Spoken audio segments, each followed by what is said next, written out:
celebrate the Windblume Festival around this time of year? Paimon has lots of good memories for the last one. The sweet scent of flowers on the breeze, the sweet smell of tasty snacks on the breeze, the feeling of the breeze on your face? The only downside was the lack of commissions. But Paimon's sure that was just a one-time thing. There's gotta be someone who needs our help, right? Let's go see how things are this year. Haven't you heard? There's a strange wanderer here. Hey there, Catherine. Good day, you two. It's nice to see you here at this festive time. So, got any jobs for us? I'm afraid I'd struggle to find you any commissions in the near future. With the arrival of the Windblume Festival, the only task most Mondstadters are busy with is preparing gifts for their loved ones, but it's customary to do this oneself without assistance. Think of this period as the off-season for the Mondstadt branch of the Adventurers Guild. Spring is here, love is in the air, and everyone wants to relax and enjoy themselves. Even the cats at the tavern next door have been getting lovey-dovey with one another recently. Ew. Gross. You know that feeling you get when you burst out the doors after a nice nap, hoping to make it to the store before the limited edition drinks sell out, only to get there just in time to see the last 2 glasses snatched away right from under your nose by a couple of pesky lovebirds? That's what this feels like. Perhaps you two could simply take this chance to... Traveler! Paimon! Thank goodness I found you. There's something I need your help with. Whoa! Sucrose? Go ahead, Sucrose. We don't have anything else to do right now anyway. Phew. Okay. Here's the situation. I've been appointed as the Windblume Festival's special ambassador by the Knights of Favonius this year. My task is to do good deeds for people during this festival of gratitude and love. Nice one! So how did they decide who to appoint anyway? They spun an empty bottle donated by Angel's Share inside a circle with all our names on it. Whoever's name the bottle stopped at got chosen. I think so too. But everyone said that it was to make it fair, so everyone had an equal chance to become the special ambassador. The thing is, I'm not great at dealing with people, so I was really daunted by it at first. But I'm still glad that I got this role. Luckily, I came up with a way to spur myself on, which has helped. Have a look.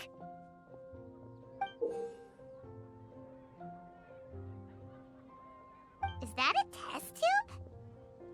Yep, every time I do a good deed for someone, I get them to breathe into a test tube. That way, I can collect everyone's breaths of joy. Sounds fascinating. Are you gonna use them in your research? Yes. I believe these breaths of joy will serve as valuable raw materials for alchemical transmutation. With any luck, I'll be able to produce something truly miraculous.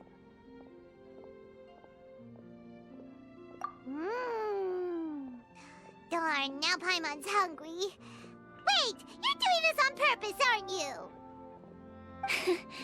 Actually, I meant something even more exciting than that.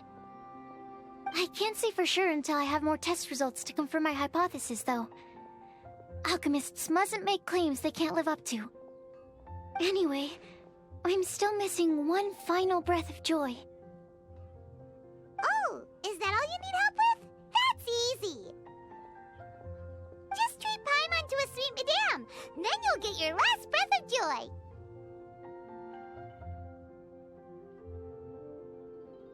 Hey, come on! Paimon's doing her best to help, okay? So, does it need to be more like official or ceremonious or something? No, joy isn't measured in those terms at all. Let me put it this way. Have you ever planted a fruit seed and cared for it while it grows? In the same way that those tender, sweet fruits are the product of your time and effort.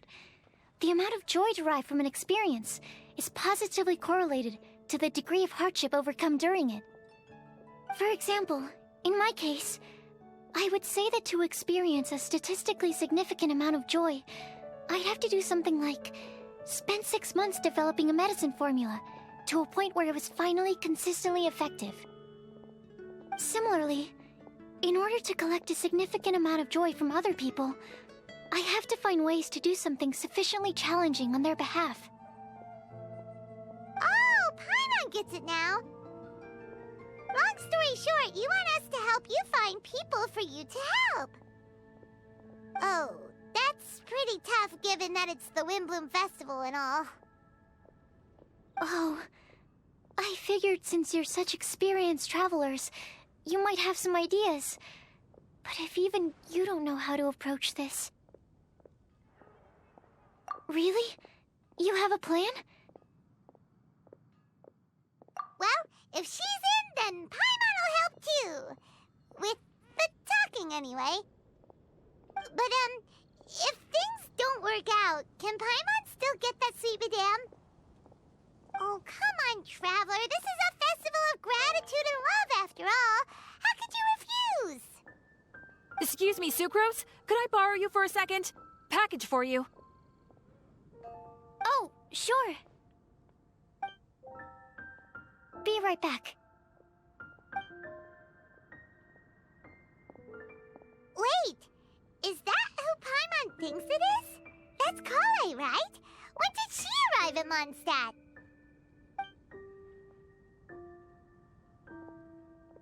Let's go say hi!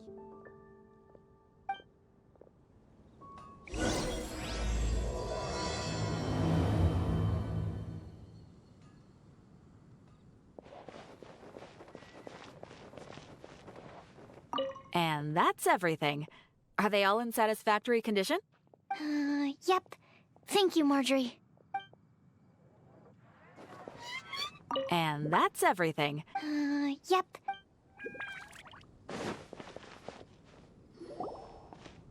Kale! Hey! Oh, hey you guys. What are the chances? You were staring into space just now. Something the matter? No, don't worry. I'm fine. I was just looking at a Mondstadt children's book in the souvenir shop over there. While I was flipping through it, a piece of paper fell out. The writing on it was really mysterious, almost like a prophecy. If you can do these things, you may light the lantern of utmost joy and receive a supreme blessing. And what does these things refer to? Find a flower that is not of this world. Find a guide who will never get lost. Find one who would never lie. Find a legend that never ends. So, 4 things in total. Here, have a look. I asked a lady who owns the store about it, but she said that she didn't know anything about any paper slips.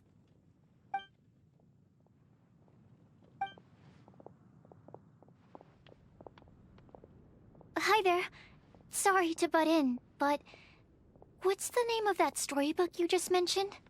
Oh, it was called The Boar Princess.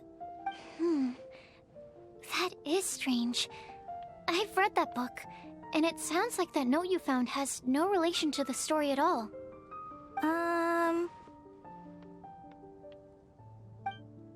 Do you know her? Let Paimon do the honors. Kale, this is Sucrose, an alchemist with the Knights of Favonius. And Sucrose, meet Kale. She's a trainee forest ranger from Sumeru's Avidia Forest. Hello. Hi.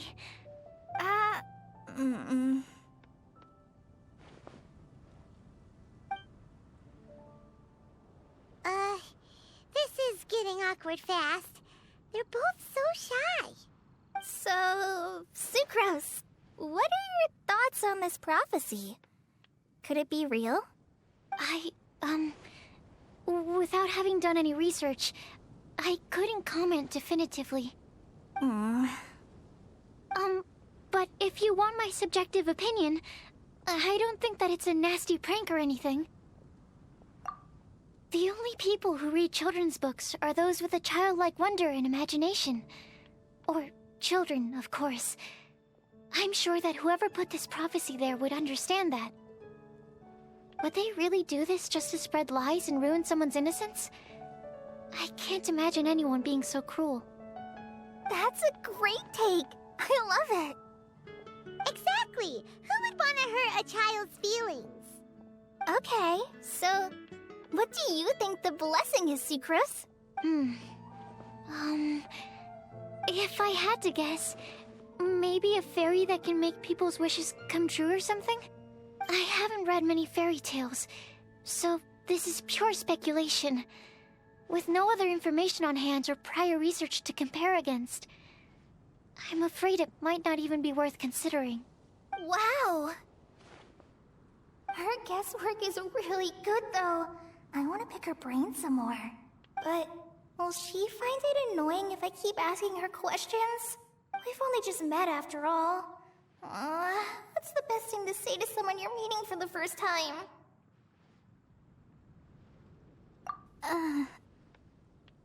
Well, yes. I mean, if possible. Then, what would you wish for, Kale? I'd wish for a better personality. Uh-huh. Huh? You can't waste it on that! You've got a great personality already! That's very kind of you. But if you know me like I do... Kale! I know that voice! It's...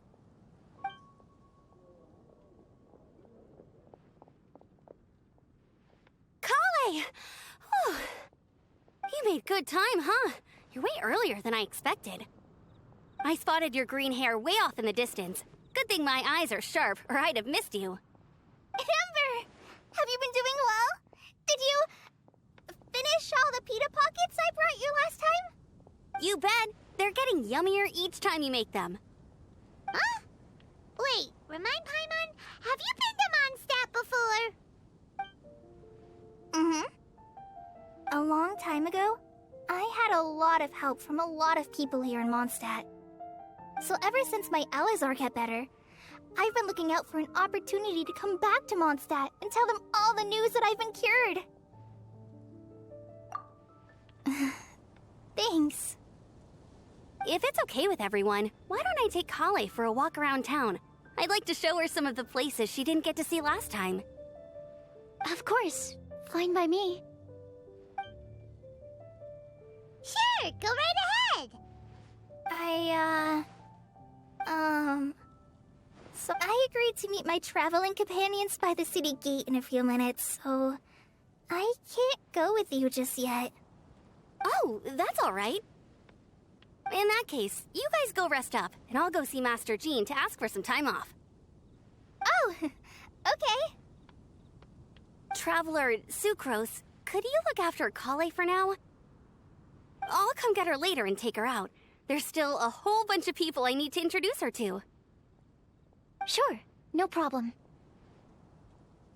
Awesome. See you later then.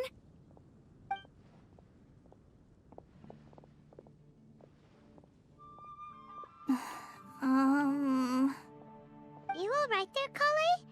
You look kinda disappointed. I'm sorry. I'm just feeling a little shy today. Don't worry about me. Amber wants to introduce me to more of her friends. Am I gonna be able to cope? I've only met Sucrose so far, and I'm already struggling to make conversation. I wish I had a little more self-confidence. Then I'd find it much easier to make friends with people. It's nearly time! Let's go to the gate and see if they've arrived.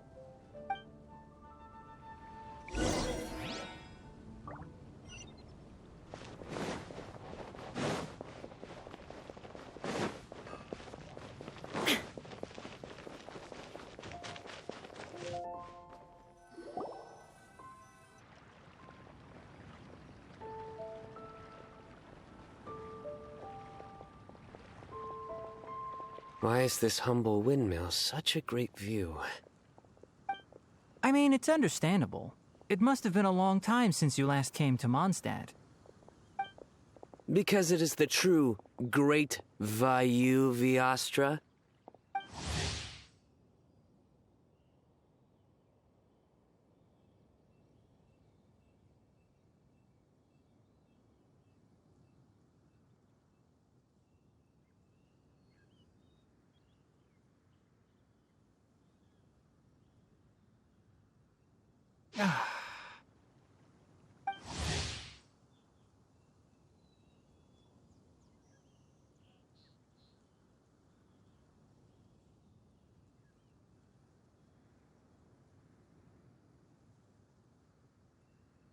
Oh, come on.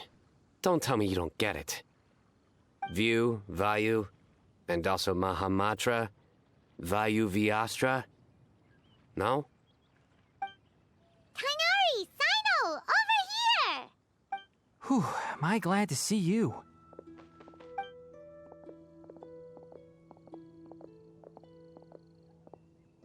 And who's this young lady? Master, this is Sucrose, an alchemist with the Knights of Favonius. We just met. Sucrose, this is my teacher, Tainari. He's a highly respected forest watcher in Sumeru, and he's also a very famous botanist. Kale's exaggerating. I'm Tainari. Pleased to meet you.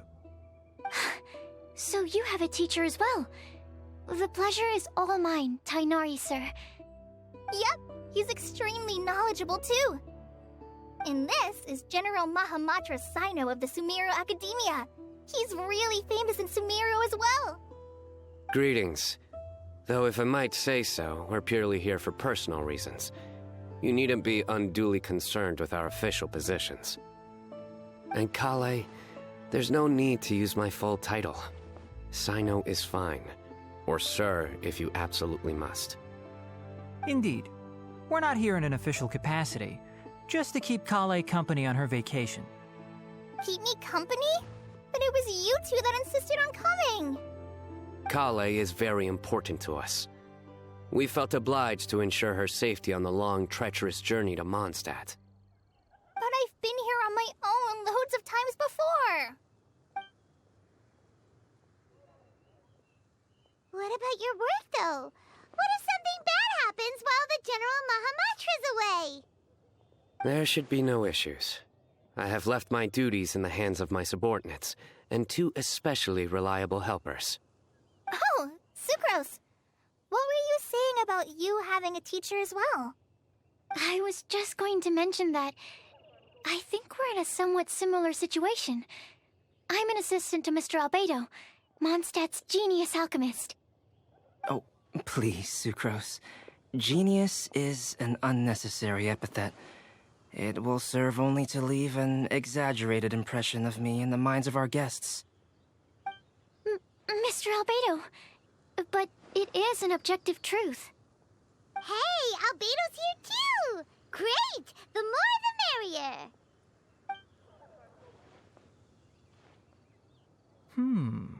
So tell me, Sucrose, since your specialty is bioalchemy, what do you know about the antitoxic properties of the calla lily? Wait! Can we hold off on the nerdy topic for now? Paimon doesn't want to be left out. Oh, as it happens, I've studied the calla lily in quite some detail before, with it being a species native to Mondstadt. I wrote a whole report on my findings. If you're interested, Mr. Tainari, sir, I can go get it for you. We're supposed to be here on vacation, and you're already thinking about how to improve your herbal medicines? Also, I thought we'd agreed to take on new identities for this trip. What new identities? Mine was Adventurer Sino, skilled desert explorer. Tainari's was technological consultant to the treasure hoarders, and Kale's was traveling musician. Very much so. I do wish some of the less cautious adventurers in the Avidya forest would consider coming to Mondstadt instead. What Philanimo mushrooms lack in texture, they make up for in not causing vomiting or diarrhea. Are you contemplating using some compounds from the calla lily as active ingredients in a targeted antidote? Yes, I gathered a few on the way here, and my initial research suggests to me that it could be worth a try. Okay, I got it. But as much as I don't wish to be a wet blanket, it takes a huge amount of experimental data to conclusively prove how different drugs interact. Estimating the total development time would be very difficult. Add in the time for procurement and delivery of essential materials, and I'm not sure if we could complete development before you need to return.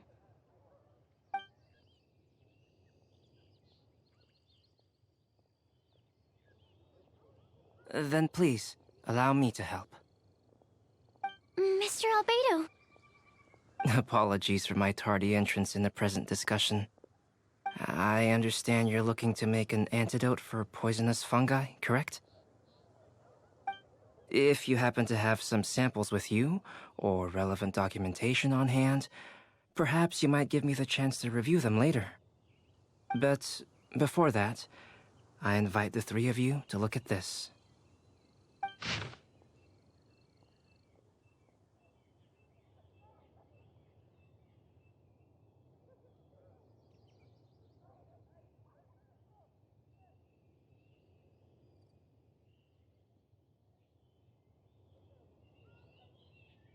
Food and lodging arrangements? Were you quietly writing this up the whole time? Paimon didn't even notice! Hardly. Rather, I should apologize for interrupting a serious discussion between trained professionals, especially after they've traveled so far to be here, when I myself am neither an adventurer, nor a technological consultant, nor a musician. Nevertheless, I would encourage you to have a knowledgeable local arrange your detailed itinerary while you're in Mondstadt. Take a look, and should you find anything here to be objectionable, it can easily be adjusted. This is too kind of you. These arrangements are quite excellent. It looks great! Even Paimon feels like tagging along for the food and board.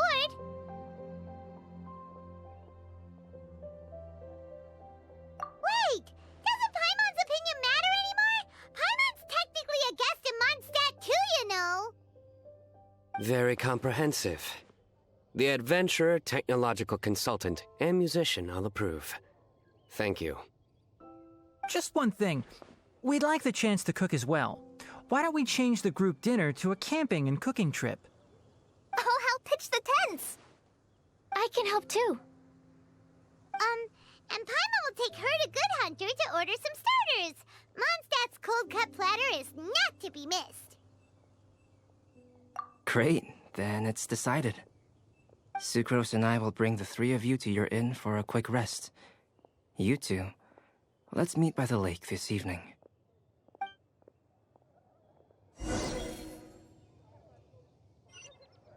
Mondstadt welcomes you.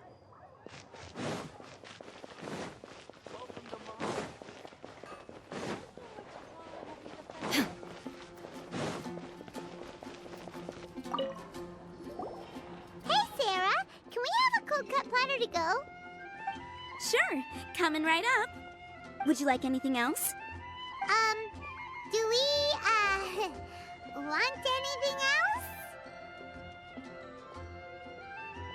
Yay! So you do remember after all! You're just the best! Paimon will give you the sweet flower from that sweet madame as a Windblume. No need to worry about that! Paimon can make room for good food. All right, just a moment. Oh, that was great. If that was a Windblume treat, then Paimon wishes it could be the Windblume Festival every day.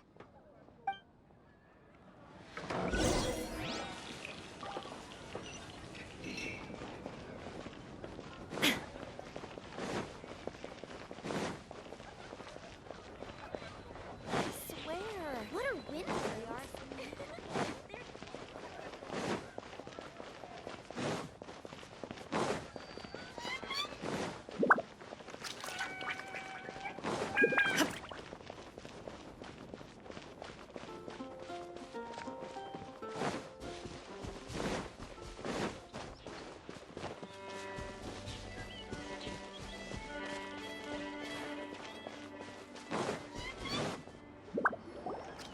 All right, looks like we're all here. Not at all. We just came early to set everything up, since we happen to be free today. Kale put up the tent so quickly, but still managed to tie very sturdy knots. You can really tell that she's a professional. I didn't do much apart from passing materials around. Thanks. It's all thanks to Master and Sino. They taught me everything I know. What can I say? For a skilled adventurer, this is just another day on the job. Are you quite finished? Or were you going to sing each other's praises till the moon rises? Come on, let's all sit down.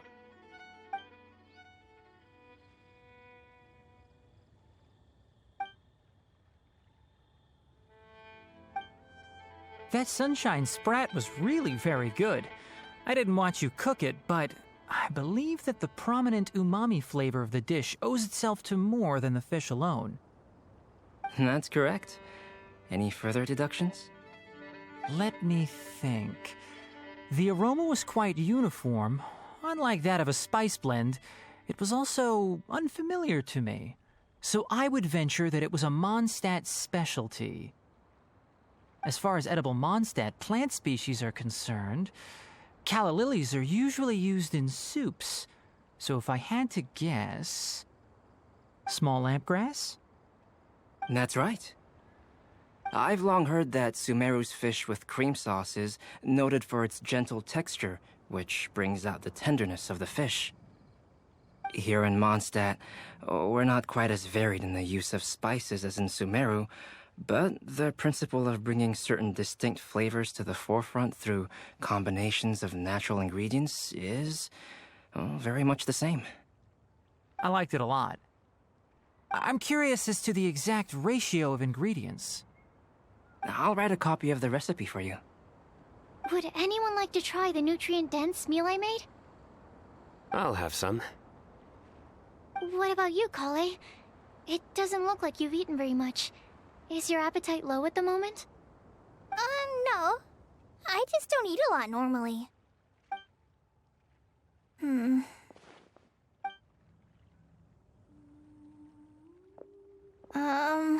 Sorry. I didn't mean to make things awkward. Tainari, while we were on the road, we spotted something white, walking on two legs. Was that Paimon? Which day was this? Just after passing through Stonegate. Sino, are you sure your eyes were working that day? Or maybe your hood was blocking your vision? Paimon always flies. There's no way she'd ever walk. Is that right?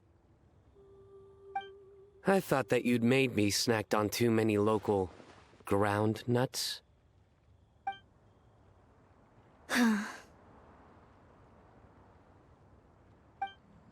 No? Not funny? Ground, you know. As in ground up, but also the ground. Ground nuts make you fall to the ground.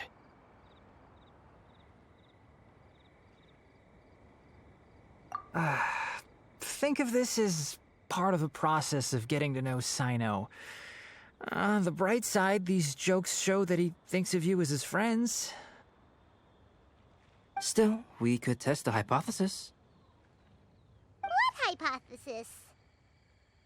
That plant species indigenous to Mondstadt may have an effect on the motor functions of flying lifeforms. Hey! Paimon's not your test subject! Anyway, by your logic, wouldn't that mean that eating, say, Zaitun peaches, that would make a sick Paimon peachy in no time or something?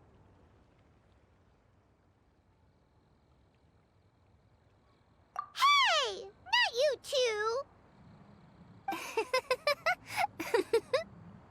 I think the Traveler and Paimon's conversations are more entertaining than Sino's jokes. I see. You must have been keeping quiet about this grievance for quite some time now. You seem much cheerier now that you're here in Mondstadt, Sino. Actually, it feels like you're a completely different person. That's because I'm Sino the Adventurer. It's not? In fairness, you only saw him in his work mode while you were in Sumeru. He's actually like this most of the time when he's in a good mood. Yep, it's true. Sometimes when he's eating, he'll grumble about how the bowl is too shallow for the amount of food it contains and other random stuff like that. I understand. Then allow me to reintroduce myself. Before, you knew me as General Mahamatra Sino.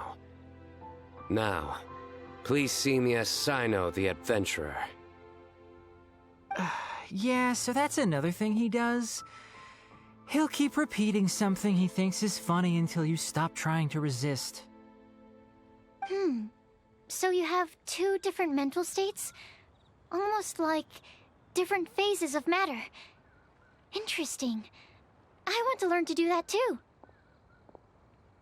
I think in your case, the two states we would end up with would be highly conscientious sucrose and stupefied sucrose. Oh, by the way, was there any reason in particular that you chose Mondstadt as your destination on this occasion? Oh, well, Lisa once told me that the Windblume Festival is one of Mondstadt's biggest events of the year. I wanted to take this opportunity to give everyone a Windblume as a token of my heartfelt gratitude for everything they've done to look after me. Plus, it was a good chance for Kale to get out and meet some new people. Kale Lily. What? Kale's Windblume. Maybe she should call it a Kale Lily. It sounds very Mondstadt. There's also cauliflower, which would technically make more sense, but somehow it doesn't sound as nice.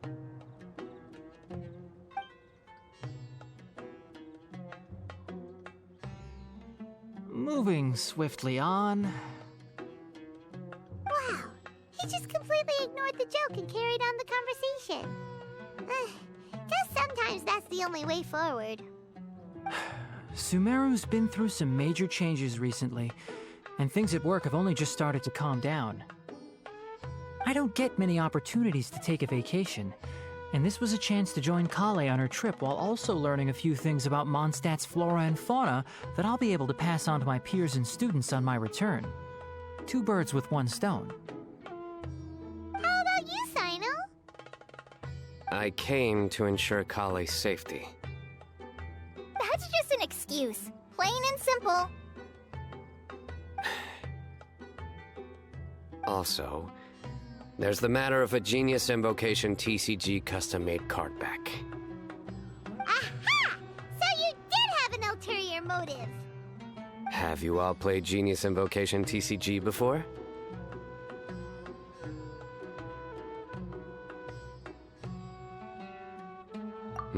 Well, you should, for the sake of our continued friendship.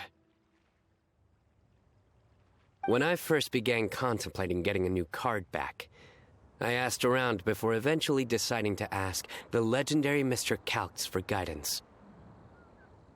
A friend of mine, Sawada, whom I played cards with on occasion, had been to Inazuma for the Irodori festival. He told me that Calx was a Mondstadter, so I should try my luck there. Calx? Isn't that... You mean, he's a friend of yours? I see. So, you came to Mondstadt in search of Calx. No, that is inaccurate. I came here principally to protect Kale. You most certainly did not. Kale's been here on the quiet numerous times, and this is the first time you felt the need to join. Not only me, same applies to you too, doesn't it?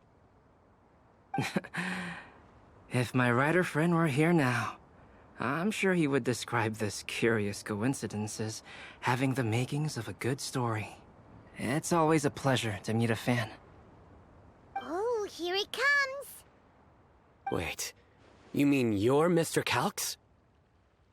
Having my new friends address me by my pen name feels Somewhat unusual. Please, just call me Albedo. Huh. So you're Calx. Sino's been talking about you non-stop recently. He's intent on getting you to design a bespoke card back for him. You didn't have to say all that. I don't usually take private commissions, but I believe that we are friends now, all of us. Our conversations have been deep and interesting, and Sino, your passion for this game is indeed one of a kind. I can see it in your eyes. Obviously. And given that you've come all this way from Sumeru to see me, I'd be quite honored to take this commission. Wow, your teacher's so nice. I feel the same about yours. Well, they definitely have different personalities, but they're similar when it comes to their character. So, how much should I budget for the timeless masterpiece you will produce for me? Surely, timeless masterpiece is something of an overstatement. Any artwork fit to appear on the reverse of my card decks is by definition a timeless masterpiece, even if I do say so myself. Don't mind him. These TCG nutjobs are all like this. I see. So, this has an almost religious significance. Well, for starters, I'd like to hear a few more of your jokes. My jokes? You like them? I do. Really? I didn't see you laughing.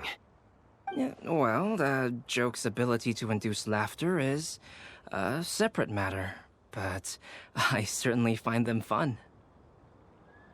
If I might interrupt, does anyone else smell something strange?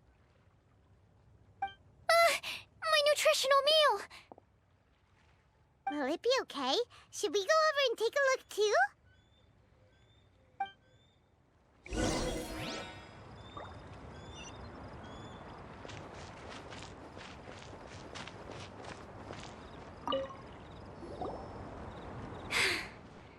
Only the base is burned.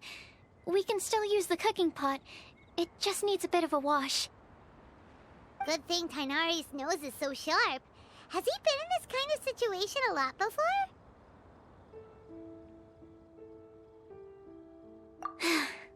I know, it's just... I'm sorry to disappoint Sino. I guess we'll have to do this again another day. Oh, yes. I'm not sure if you've noticed. Kali seems a little... depressed. I noticed she was in a low mood when everyone was talking. Remember that note she received? I was just thinking. I want to try solving this riddle and giving Kali the chance to accept the blessing. Oh, yeah! She's someone who needs your help. Exactly. Maybe she'll be willing to breathe into my test tube. But anyway, that can wait. As much as I'd like to make progress in my research, I'd prefer to see her smile. All right, we'll help out too. You will? Then tell me, honestly, do you think that this prophecy is for real too? Uh-huh. Right. All right. Let's meet at the alchemy crafting bench in the city. I've got some thinking to do in the meantime. We're back. Oh, what a shame. You just missed a joke about windmills. Stop, please. I don't need to hear it a fifth time. That bad, huh? Well, now Paimon really wants to hear it for some reason. Didn't you say you want to see the Dragon of the East at some point? When are you... Tomorrow morning. And you? What are your plans? I'll go into the mountains to have a stroll and collect a few plants as samples. Oh, perhaps I could join you? I'll be looking for inspiration for these card back illustrations. Found you! I knew I was onto something as soon as I saw the fire.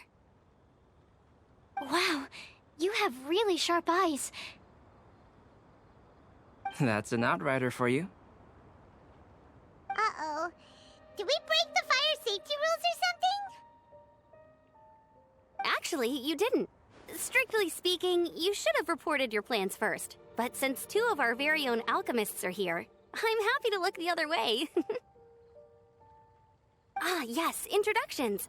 I'm Amber, and this is the Reconnaissance Company Captain Eula, a good friend of mine. Good evening.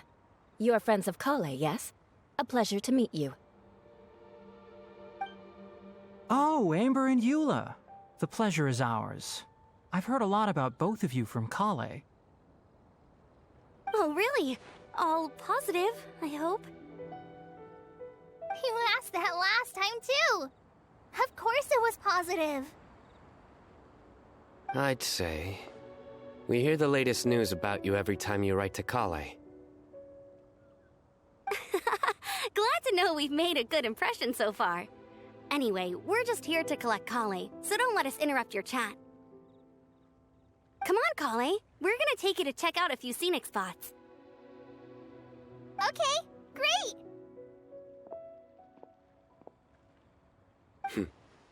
Still as high energy as always. You know Amber? Yes, we've met. She's Kale's most important friend. And for that, we are also very grateful to her. That's Amber for you. Her outgoing personality means she can make friends with just about anybody.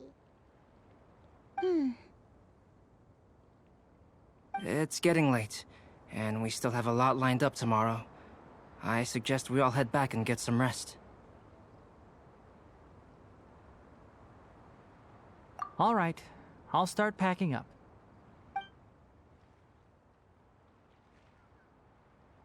You're gonna get the tone-deaf bard to check out that note, aren't you? Guess Paimon knows you pretty well, huh? Knowing him, he should be hitting the taverns around this time. We can go corner him and make him answer our questions. Let's move!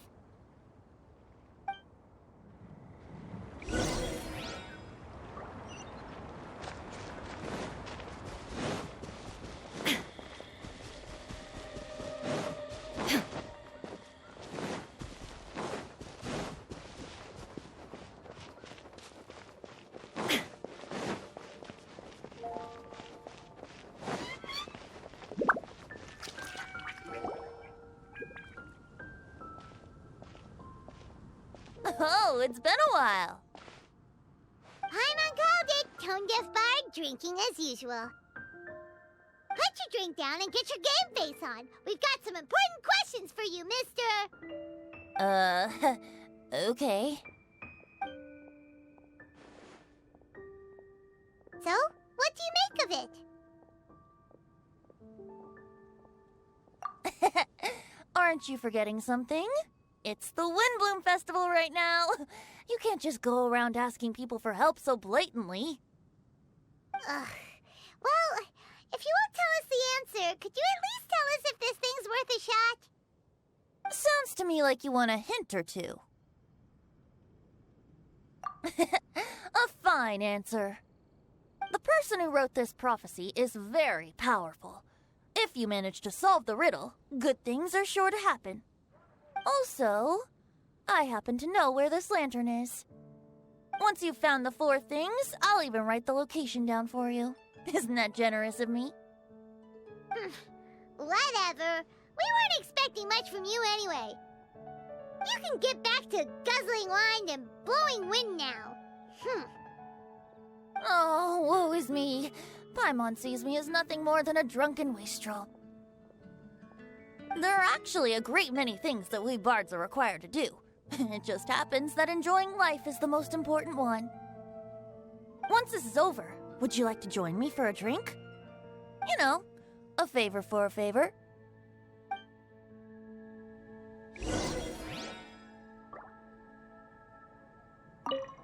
given the way that you're staring at me, perhaps you'd like to get me that drink now? I, of course, would be most amenable to that. But I believe you have friends waiting for you. Don't worry, there'll be plenty of time during the festival.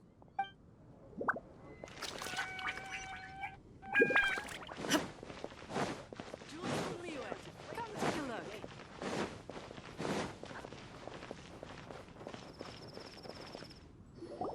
A flower that is not of this world. Not of this world. Sucrose! We've got some good news and some bad news. Which would you like to hear first? Let's have the bad news first, I guess. Huh? Really? Don't most people usually want to hear the good stuff first? Oh, alright then.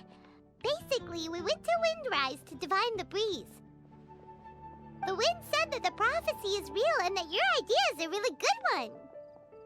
That doesn't sound like bad news. So what's the real bad news then?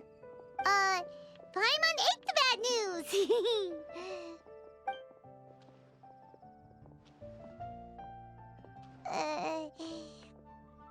Blame Sino! If it's not funny, then it's his fault! It's fine. Well, that puts my mind at rest. Now, back to the other issue I've been mulling over. I was thinking about the flower that is not of this world. It could mean a human-cultivated variety that doesn't occur in nature. But that's basically claiming that it doesn't come from this world in the first place, when actually it's just a variant of an existing breed. So, the initial question is, can the flower's origins be traced back to a natural organism? If so, it cannot be correctly described as not of this world. But then, supposing we identified something outside of that category, whose job would it be to decide whether it belongs in this world or not? Then the question becomes, do of this world and from this world mean the same thing? Or is it deeper than that? Whoa, whoa, slow down! Paimon's head is already starting to spin! Okay, I did have one other line of thought as well. What about a flower created using alchemy? Would that be not of this world?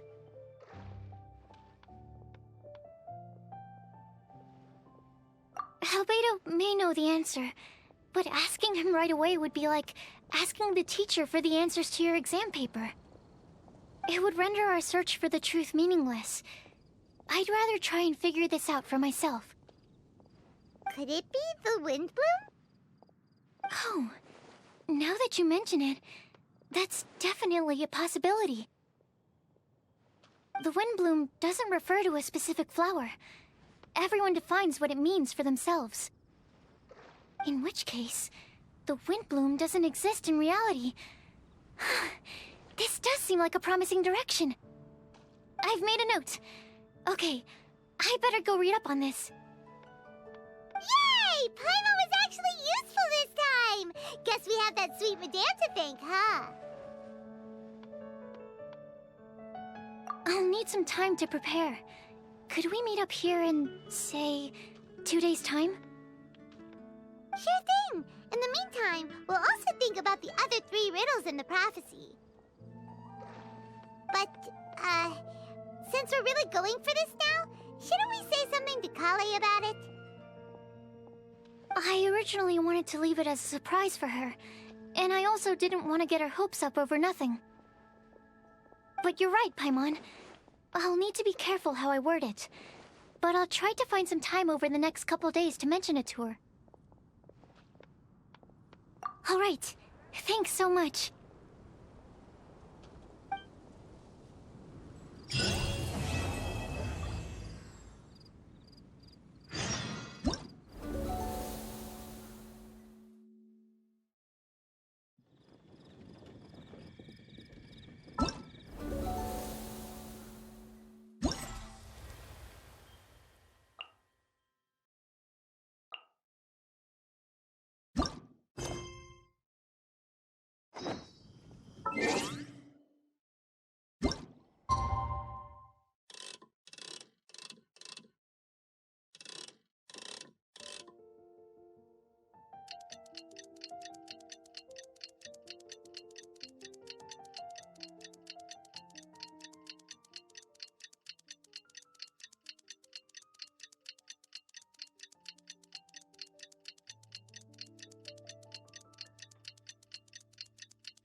Inactivity serves. Today's the day! Let's go meet up with Sucrose!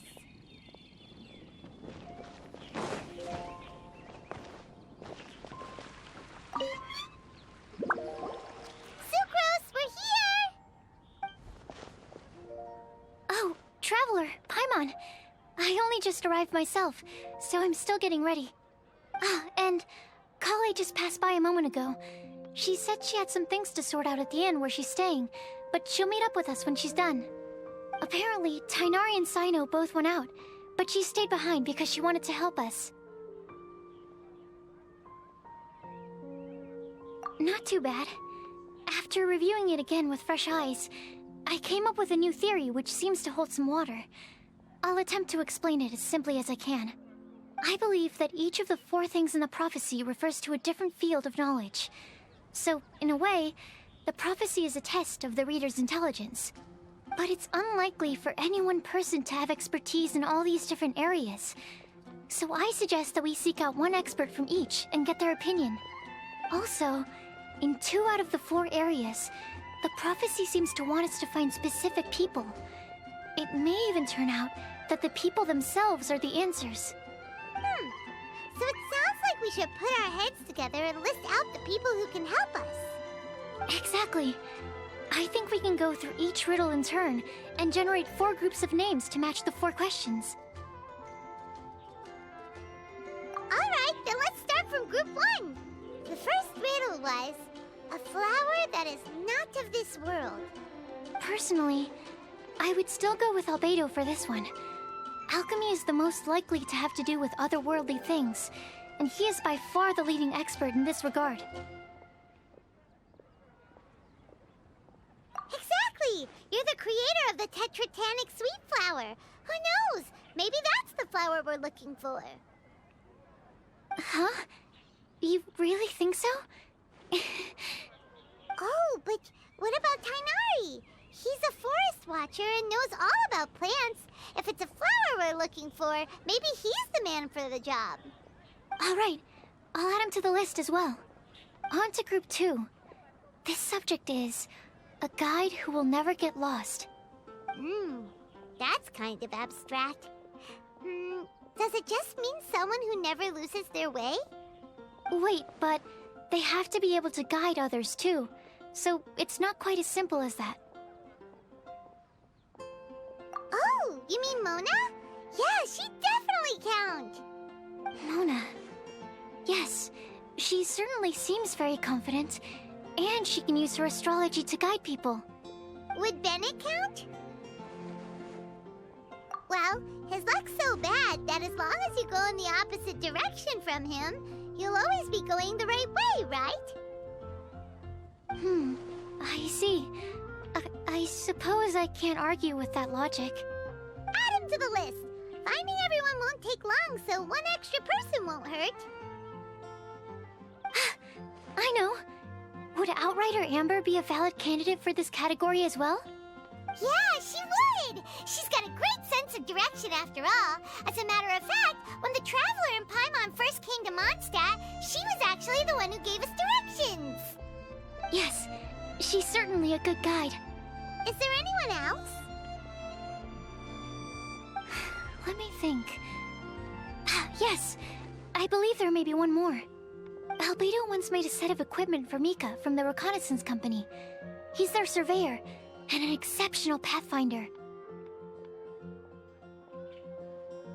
He's even instructed others in the discipline of surveying before.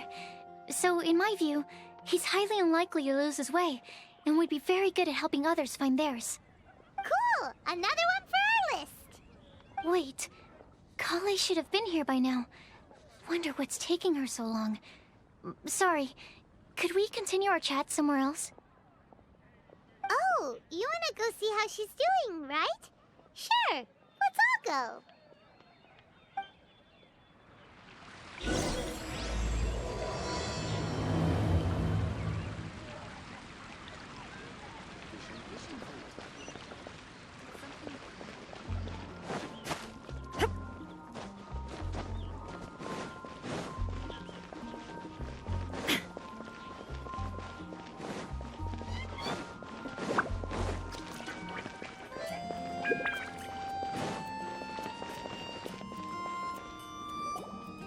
Hi, Collie. Hope we're not intruding or anything. Is everything okay? Sucrose! I was preparing some stuff. Is it time already? Oh no, I'm sorry.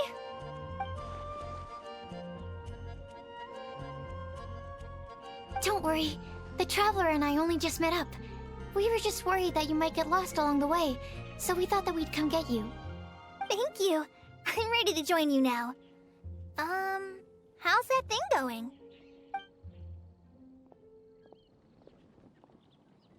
So let's pick up where we left off. Next up is the third line. One who would never lie. Anyone spring to mind?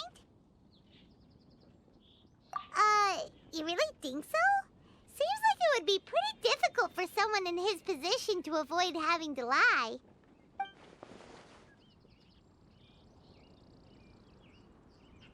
Then what about Kaya? He's the cavalry captain and a rather popular figure, but... You think there's something fishy about him too, huh? Yeah, he's definitely a sneaky one. Bet he lies all the time. I can't help but agree with you there. There's the tone-deaf bard. But on second thought, he wouldn't qualify either. He talks way too much nonsense. Is there anyone else we're missing? Acting Grandmaster Jean? She has a good name in that regard, but from what I know, she sometimes covers up the truth out of concern for those around her.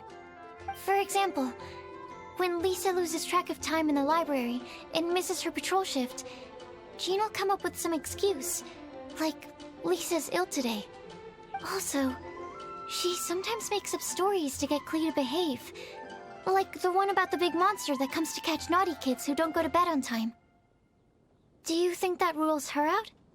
White lies are still lies, but do we really have to reject her because of some harmless fibs? It's not like she had evil intentions. No, we're the ones being strict. Rosaria doesn't strike me as the type of person to lie. Oh, Kale, you probably haven't met her yet, have you? She's a sister from the church who looks, a little scary and not very sociable. She stopped by the alchemy bench once, a long time ago, and asked me about Albedo. I thought maybe she was trying to find him, for work or something. But when I asked, she just said that she was curious about him because he was so intelligent, and wanted to talk to his assistant to find out what he was like. A lot of people might have given a more tactful justification, but I could see in her face that she wasn't trying to hide anything. She was just very direct and straightforward. That's why I don't think of her as the lying type. Rosaria doesn't look like the sort of person you'd want to get into a fight with. Maybe she just fights her way out of situations that some people might lie to get out of. I can definitely see that.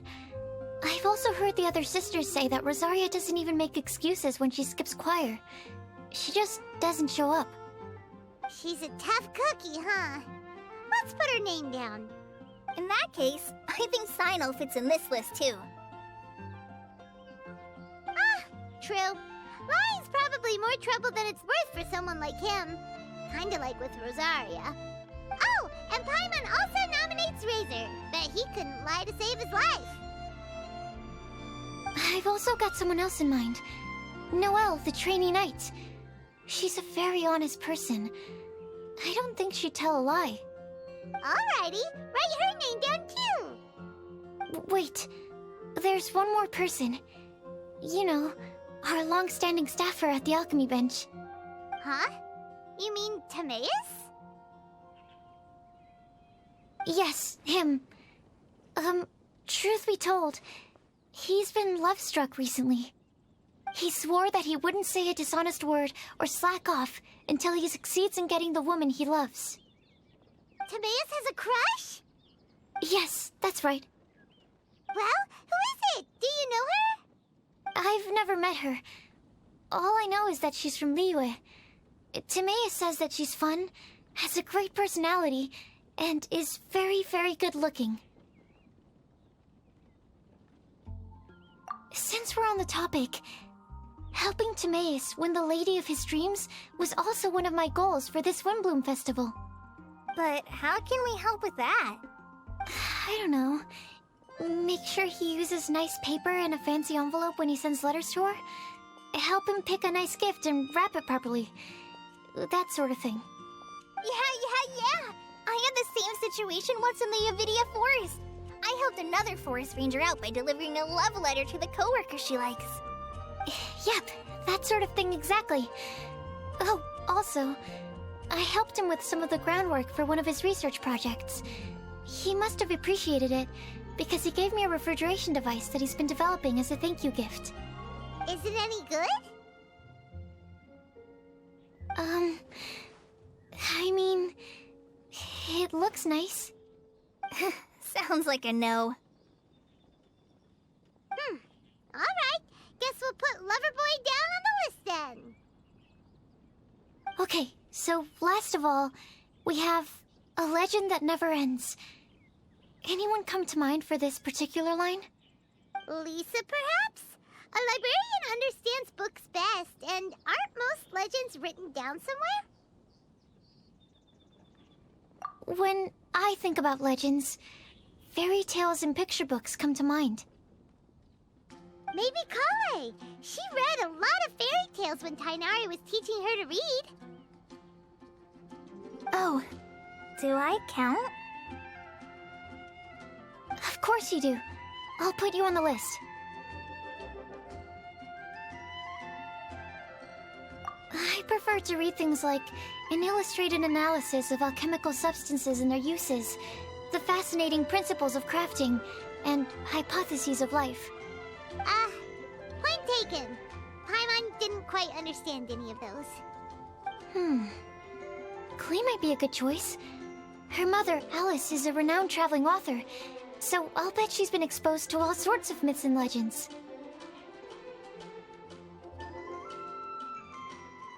Alright then, Klee makes the short list. Well, that should just about do it. Next up, we should go and ask the people on the list about the prophecy. Do we have to ask absolutely everyone on the list? It seems like a lot of people. It is. So, I was thinking that perhaps we should split up. That might make our search more effective. Okie dokie. Also, I thought of a method of gathering feedback. No problem. We can do that. You and the Traveler are practically joined at the hip, so you two can go together. I'll pair up with Kale. Capable Kale and sensible Sucrose. Sounds like a winning combination. Okay, I promise I'll help. Capable Kale. Yeah, I got this. Rest assured that the unbeatable Traveler and Paimon will do our part too. Off we go!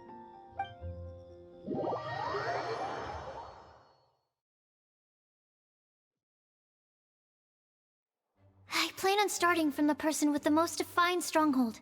So, let's go to the library. Lisa should be there. Stronghold. That's an, interesting word to use. Maybe den? No, that's even worse.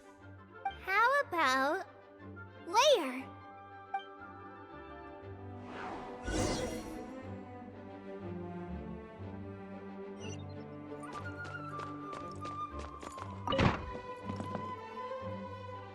Here we are, Lisa's lair. Oh no, that was a bad word choice. And now Sucrose is using it. It's all my fault. Lisa, might I ask if... Huh?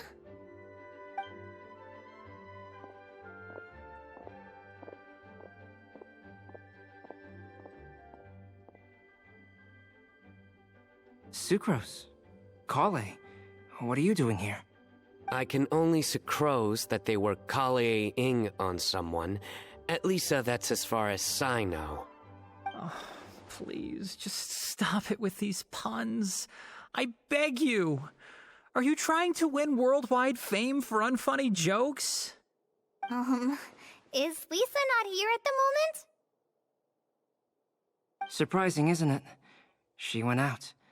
I'm afraid it's just us here looking for information. Except me. I'm not here for information. Like you, I came here for an abortive search for the librarian, who is also my academia senior. Oh, so you studied in the same darshan as Lisa?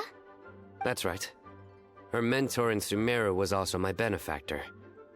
We were both Spontamod students. Wow, that's cool. But wait, we're getting sidetracked. We came here to look for some information. Kale and I are investigating a prophecy, and we were hoping you all might be able to help. Oh? What sort of prophecy?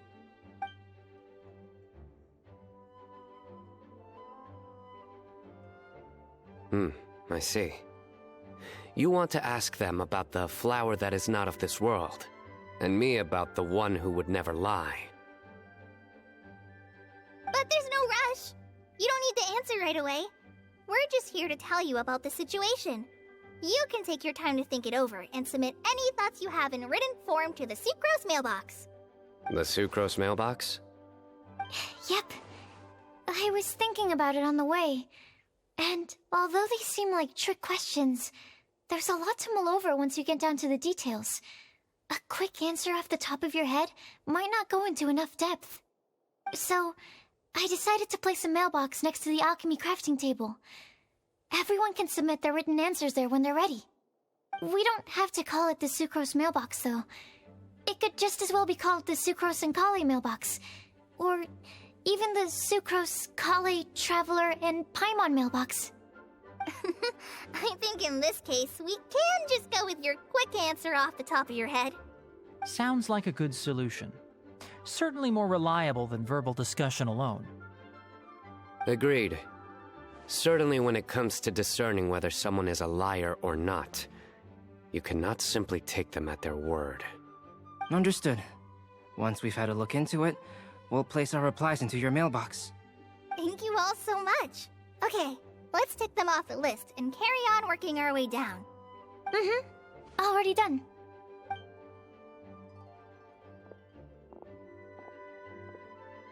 I'm pleasantly surprised to see those two introverts getting along so well. Do you get the feeling that Kale's return to Mondstadt has emboldened her more contrarian side? Yes, I'd noticed that too. Traveling and meeting old friends are both good for the body and soul. And isn't rediscovering one's youth while revisiting old haunts a worthwhile pursuit? When I first met Kale, she'd never known happiness or youth. But things are different now. Her Elazar being cured was a huge milestone in her life. Kale is a very sensitive and introverted child. I'm sure you must have noticed that too, Albedo. From the time she's been in my care, I've observed that she's actually a very lively character by nature. But she had a very rough start in life, and it changed her. So, might I assume that your respective claims of looking for plants and artists in Mondstadt were just pretexts? I wouldn't say that. Both Kale and Genius Invocation TCG are very important to me. Would it really kill you to just say yes in this situation? Fine. Yes, we came out of concern for Kale. She's been back to Mondstadt of her own accord several times, but it has led to no significant improvement in her mood. Well, it won't hurt to give her some more time. I believe that Sucrose might be able to help her. Sounds like an extension of your own self-confidence as her teacher. You could say that. In a similar vein, I've heard that Sumeru scholars often build their social relationships based on their academic ones. Is that true? I suppose it might look like that from your perspective. Sumeru society is something of a special case. The reason it is known as the City of Learning is because all of its resources are in some way linked to academia. As such, academic resources equate to social capital. It is not unheard of, for example, for people to build a family in order to pursue further studies. But the relationship between the three of us is not an academic one turned social. We've never even worked on a paper together for starters. Oh, so the academic paper is the nexus of the academic family. Interesting. I would think of us more as siblings. An equal and pure relationship, unaffected by academic considerations. As much as I'd prefer not to admit it, that statement is not inaccurate. I can understand that position. I have a younger sister myself, and it's only natural for me to be protective of her. What you describe fits the idea of a city of learning, as I imagine it. The family is where all social relationships intersect. As such, a family founded on common goals may actually be more stable. By the way, who's the eldest between you? Let's not go down this rabbit hole, please. In terms of age, I'm the eldest, of course. He just doesn't want to admit it. But your mental age is younger than that. I dare say even by enough to be the youngest sibling. Perhaps I could bring Kale into this happy family to be your elder sister. No. You will never see me admit to being the youngest sibling. Except perhaps as a last-ditch effort to turn the tables in a game of cards.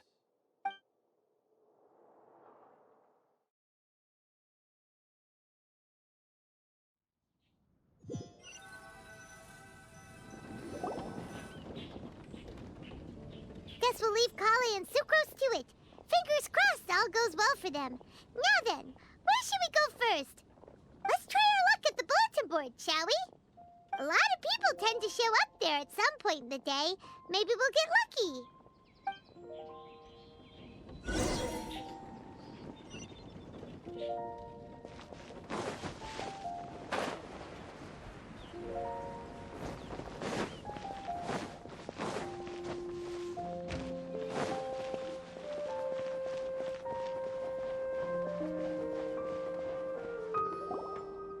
Nice!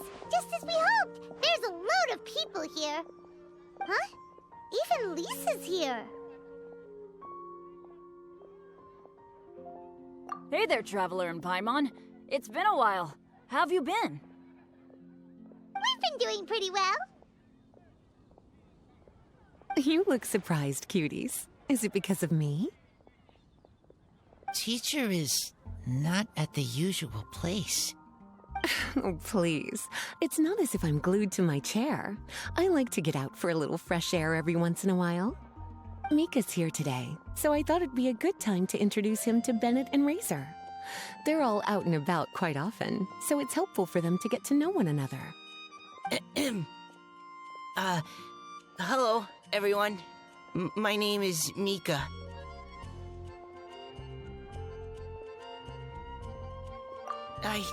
I look forward to working with you. No need to be so formal. We've known them for ages. They're cool. Windblume. Fun? Actually, we haven't gotten to the fun part yet. We've been busy investigating a prophecy. A prophecy? What kind? A good one or a bad one?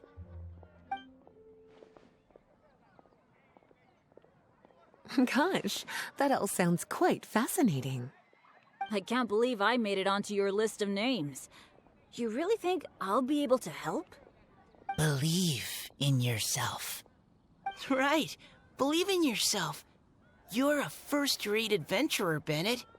Okay, then in that case, I'll step up and present my thoughts on the matter. Except I forgot I'm not really good at organizing my thoughts. Oops. Oh, there's no need to tell us all of your thoughts right here and now. Sucrose said she'll put a mailbox next to the crafting bench, so you can just write down your thoughts when they come to you, and drop them there. A meticulous and efficient plan. Yep, that sounds like Sucrose. I will think also. Give me some time. You still have other people on your list that you need to go see, right? We should leave you to it. Don't worry about us.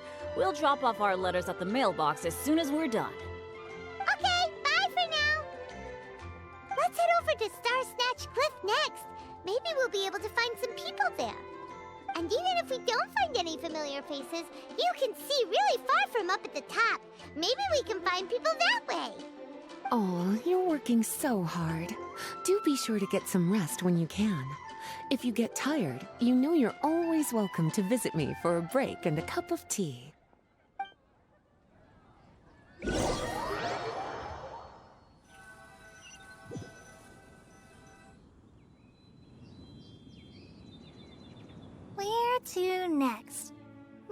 check my notes.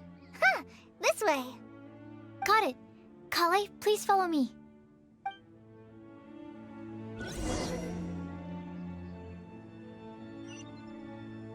Yeah.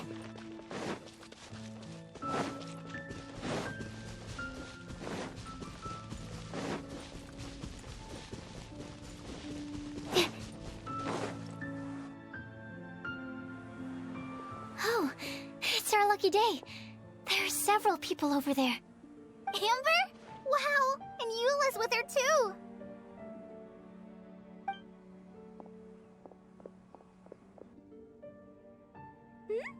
Oh, it's Sucrose! And Klee also spies the girl with the long scarf. Kale, we were just talking about you. Ah, right, I don't think you've been introduced to Noelle before. Kale, this is Noelle, maid of the Knights of Favonius. Nice to meet you, Kale. I missed you the last few times you were in Mondstadt, so I'm glad to finally meet you in person. Oh, nice to meet you too, Noelle. My name is Kale. But you already knew that. Relax, you two. There's no need to be so courteous. We're not on some kind of diplomatic mission here. Klee, what are you doing here? Are you planning to blast some fish? Nope. Klee's on patrol with the other knights. Huh. Now that you mention it, it looks like everyone here is a Knight of Favonius except for Kale and me. I'd heard that there was a very young knight in the rings, but it's still a surprise to see with my own eyes. Kale, what do you do? I'm a trainee forest ranger in the Avidia Forest. Trainee? It means I'm not officially a fully qualified forest watcher yet. I'm still learning. Oh, you're just like me. I'm still working towards becoming a fully qualified knight. Technically, though the distinction is hardly relevant right now. This isn't a very formal patrol. We're just chatting. Don't panic, Kale. Just pick a topic and join the conversation. Don't panic. Whatever you do, don't panic. It's just Amber and her friends. There's no need to be nervous. Let me guess. Were you chatting about the new guests in town? Yup. A few folks from Sumeru have come to visit, so we're brainstorming a few nice surprises for them. Amber! Sorry, At least I didn't say anything about what the surprises are. Oh no. How am I supposed to join this conversation now? What do I say to that? Speaking of nice surprises, we've actually had a fairly big one recently. What kind of surprise? Tell me! I'm saved. Sucrose is giving me a lead-in. Now, I just need to follow on from what she's already started talking about.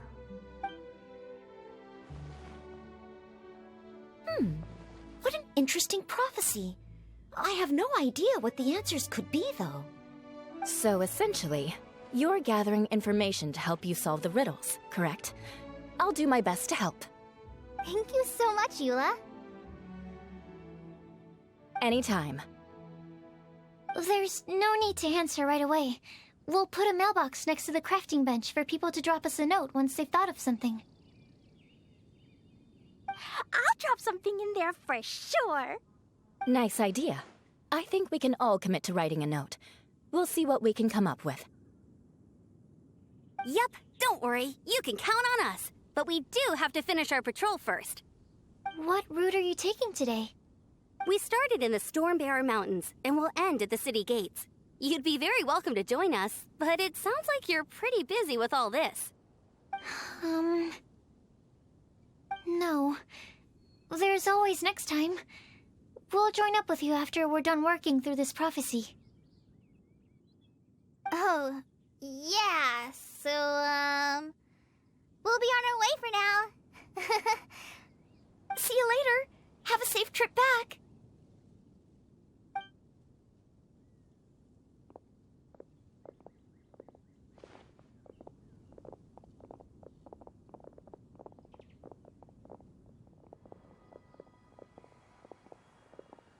Are you okay, Kale? Was it that obvious? No, not at all. It just looked like you had something on your mind. So that means it was obvious. Whatever is bothering you, you can talk to me about it if you want. I'm happy to help. Thanks, Sucrose. Well, the truth is, I don't really know how to act around Amber and the others. Really?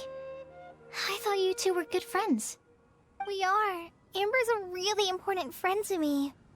I don't know. I guess if I'm being completely honest, the problem's probably with me. The first time I came to Mondstadt, I was really immature. I didn't want to let people in, and I was generally pretty awful to everyone.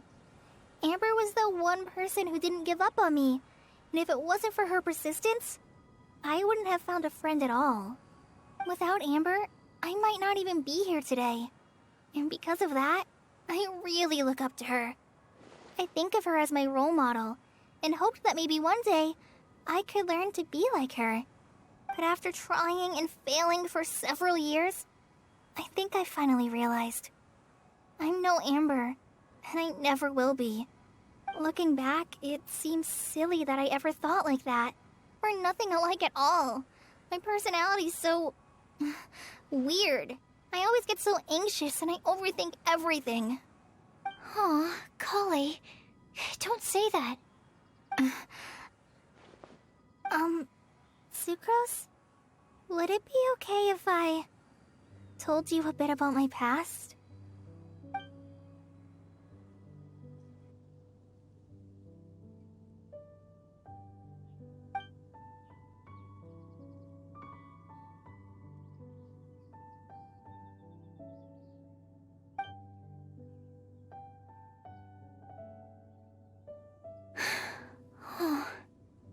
I already knew bits and pieces about her, but still, why did she have to go through all that? I'm sorry. We've only just met and I'm already dumping all of this on you. This is why I get so frustrated at myself. I'm always doing this. I get into a spiral of self-doubt, and then I end up having to find somewhere to vent it all out. No, it's fine. I'm really glad that you're willing to tell me all this. People don't open up about their deepest feelings unless they really trust the other person. Don't you think? At least, I think it's kind of an honor. And, I mean... you've probably noticed by now, but I don't have the best social skills either. I always just end up talking about the things I'm interested in, and going on and on. But even so, you still listen to me when I talk my head off about alchemy. It's a relief to listen to you talking about yourself for once. If you hadn't told me all of those things, I never would have guessed that you struggle so much. Honestly, I feel like we're very similar people. Really? Yeah. Everyone has their own problems to deal with. I certainly do. All the feelings that you talked about just now, I totally get it. It takes so much more effort for us introverts to fit into a crowd. When you were saying about how you try to think about what to say in advance, and you're constantly terrified of saying the wrong thing and making things awkward, I relate to that so much. Oh, and also that part about studying under a genius. In fact, before meeting you, I'd never met anyone who seemed so similar to myself. Oh. I'm not very good at giving words of comfort or anything, and I'm not gonna tell you to just get over it or stop worrying about it. How about we just sit here for a little while? We don't have to force a conversation if we can't think of anything. We can just sit here together. Sucrose has stopped talking, but for some reason, this doesn't feel awkward at all. Maybe she's right, and we're more similar than I realized. In Sumeru, I always like to find a quiet place to just sit and watch the scenery, but it's always by myself. I never thought there'd be a day when I could do this with someone else by my side. Mondstadt's breeze is so gentle and soft. Hey, Kali. See that cloud over there? Doesn't it look like one of my test tubes? I don't think so. Sorry. Then maybe we're not quite on the same wavelength on everything. At least, not when it comes to looking at clouds in the sky. Thank you, Sucrose. I feel much better after talking to you. Yeah, it helps a lot, doesn't it? I also vent to my flasks sometimes. The next time I get the chance, I have to show you my Tetratanic Sweet Flower and my Tetratanic Windblume. Your Tetra... what? 2 of my favorite things I've made. They're really cool. I think you might like them. Oh, okay. Yeah, you'll definitely have to show them to me sometime. I brought some crackers with me. You want one? There's cheese flavor or tomato flavor. Sure. I'll try the cheese one. Aw, look! They're enjoying the scenery together. Shall we go play with them? No, it's fine. Let them sit for a while. We're not what Colleen needs right now.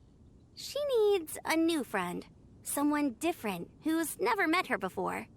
I don't get it. Is there a difference? There is. You'll understand once you're a little older, Klee. People can draw different kinds of strength from different kinds of friends.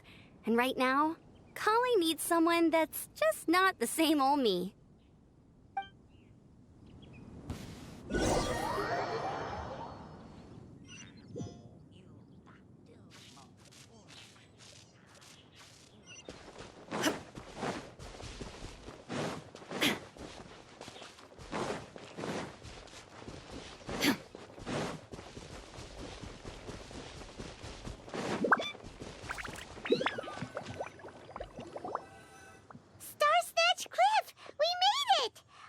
Hopes we find someone we need here.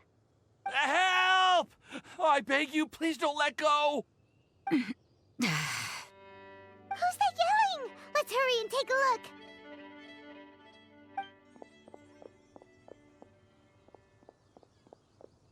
Timaeus? And we also have Rosaria and Mona? What kind of mishmash ensemble is this? Good question. What kind of a motley crew is this? It's been a while, Traveler. You two are looking pretty good. I trust you've been well. Yep, we're definitely faring a lot better than this poor guy on the ground. Hey, please don't rub salt in my wound. I really have been trying my best. Oh, you're one to talk. If this sister hadn't grabbed you in time, then you would have been seriously hurt, if not dead. I know. I really am grateful, miss. I can't thank you enough. Don't mention it. Just lending a hand. Quite literally.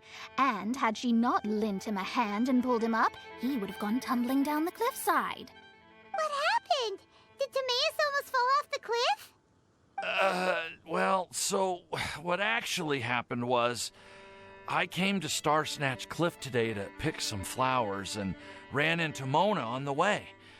She took a look at her scry glass and advised me to turn back because it would be dangerous. But you still came up here anyway? Well, yes, I did, because there's something I just had to do. Oh, I hardly think giving flowers to your crush is worth throwing one's life away for. It's rare to run into someone with a death wish in this area. I don't have a death wish. I just didn't think it would really come true. I mean, when Mona said it would be dangerous, I thought I'd be fine as long as I watched my step cautiously. I'm sorry, okay? I was wrong. I'm telling you, I'm just here chasing the love of my life. Love-struck Mondstadters is what the Windblume Festival's all about. Okay, that explains you. But why is Rosaria here? I was looking for a quiet place to escape the crowds. I wasn't planning on having to save a life along the way. So that's why the scryglass just showed danger instead of fatal danger. Very funny. Anyway, Traveler and Paimon, what brings the two of you to Star Snatch Cliff? Just trying our luck. We've got a lot of people we need to see today, so we've been all over the place. Actually, you're some of the people we were looking for. Huh?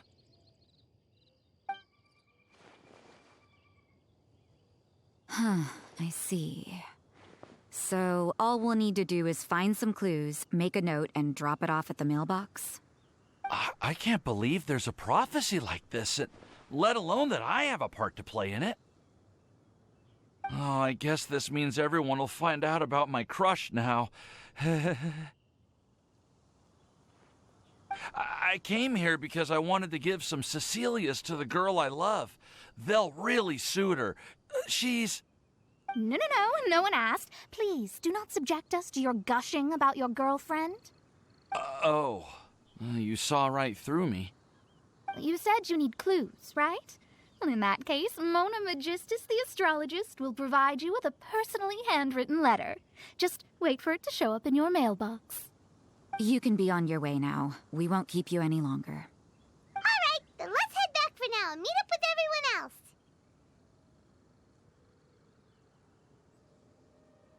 Will do. This is all so embarrassing. Thank you both.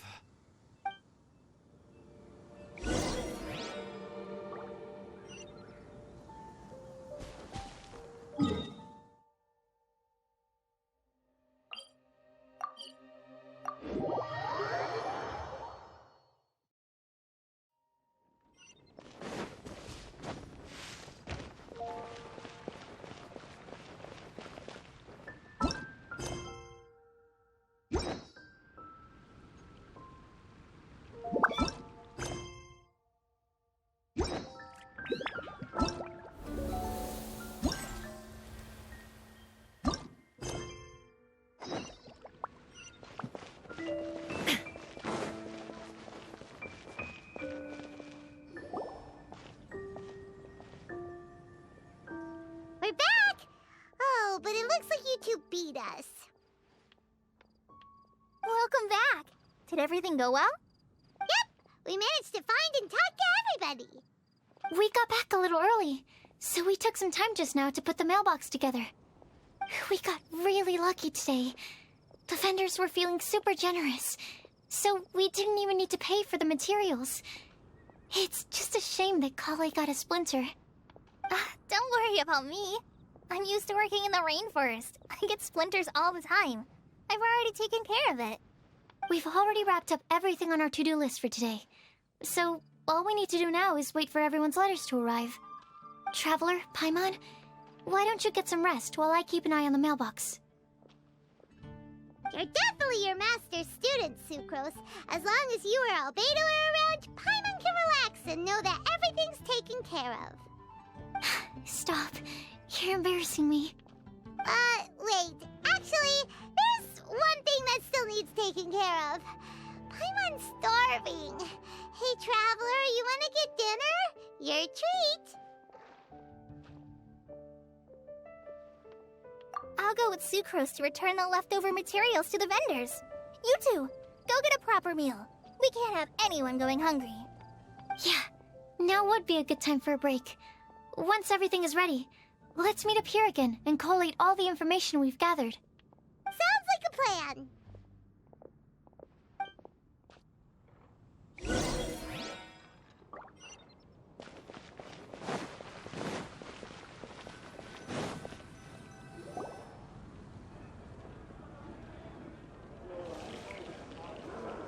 Paimon will have this one, and this one, ooh, and this one. Hey, Paimon's really hungry! And don't forget, Paimon's also ordering for you, too. It's not like Paimon's gonna eat everything by herself.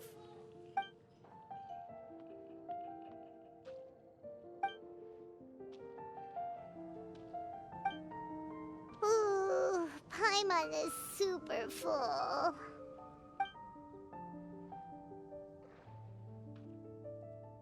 Is everything packed up and ready? what do you think about meeting up at 5 to go to my house? Yes, everything's ready. I've packed some great wine and smoked ham. Oh, your parents will love it. Ham? Look, we've known each other for quite some time now. Don't you think it's been long enough for you to remember that we only eat bacon in my house?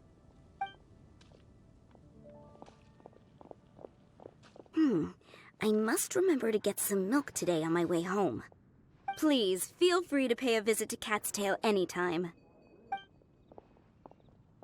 Enjoying the scenery? Oh, Tone Deaf Bard! Are you here for some food as well?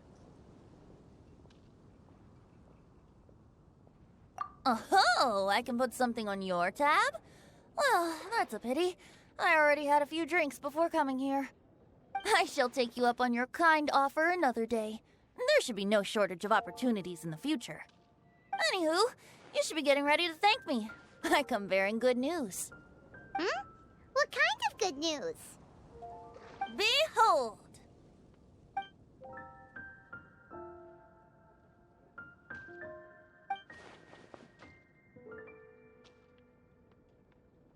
What is it? It's what you need the most right now. The answer to the prophetic puzzle. Simply head to the location marked on the map and you'll find the lantern you've been looking for. However, if I were you, I wouldn't just go and reveal the secret right away. As you've seen, a lot of people have been laboring hard to uncover the answer. A secret is like a well-aged brew. The aroma from the bottle is sweetest when revealed in the company of friends. Then it's settled. I'll leave you to your business for now. Feel free to find me for a chat again once you're done working through the prophecy. Also, if you have some time, we could organize another fast-track love poem class. Oh, you're starting that up again? I sure am. Nobody else has signed up this year, though, so the duty to learn falls on you. Anyway, see you later. Venti always looks so relaxed whenever we run into him. Paimon can't help but be jealous.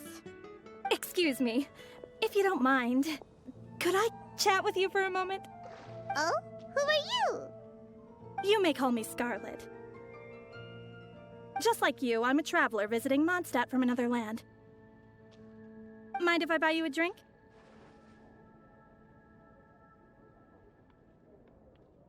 Leaving the door open for another time, I see. I can tell that you've dealt with a lot of people during your travels. You can tell? Well, we are very experienced adventurers after all. I can. That's why I tried to strike up a conversation with you in the first place. I was on my way to go shopping earlier when I overheard your conversation next to the crafting bench. From what I could gather, you are trying to investigate a bizarre prophecy? Yep, bizarre is definitely the word. Don't you think it sounds just like the kind of story that would happen in Mondstadt? Anyway, that's why I wanted to ask you a favor. If and when you manage to unravel the answer to the prophecy, could you let me know what it is? Not so much the prophecy itself, but Mondstadt as a nation. That's what I'm interested in. I was born in a distant land, but I have family and friends who once lived in Mondstadt for a long time. They said that it's a great place full of fairy tales and romance and recommended that I come for a visit. As it happens, someone I know has an anniversary coming up soon. So I figured this would be a good time to come here and see all the sights that she once saw. What do you think about Mondstadt so far? It certainly lives up to its name as the city of romance and freedom. We think so too.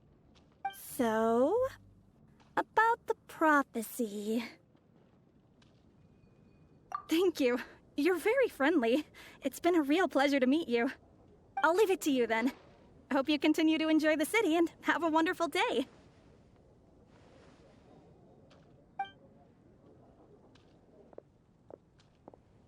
She definitely isn't dressed like a local, huh?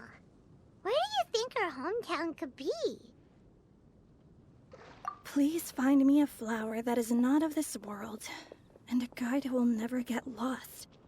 Find me one who would never lie, as well as a legend that never ends.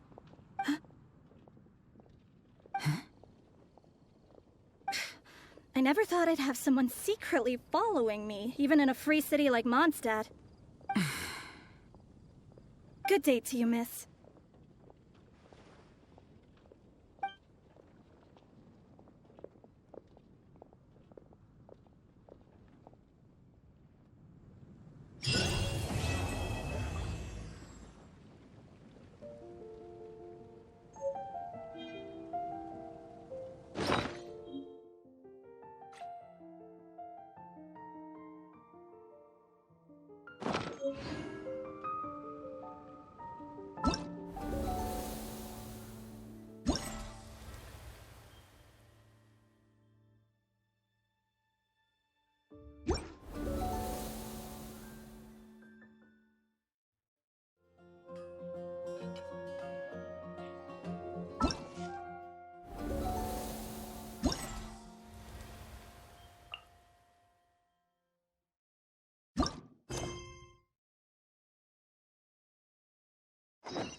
Traveler, Paimon, great timing. We got a lot of letters in the mailbox, and I just finished sorting them into 4 groups. Nice work! Well, the real work hasn't even started yet. Which batch of letters should we read through first?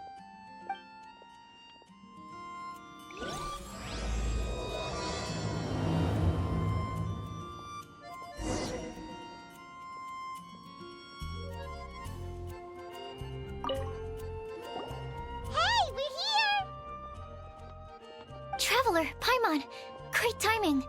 We got a lot of letters in the mailbox, and I just finished sorting them into 4 groups. Nice work! Well, the real work hasn't even started yet.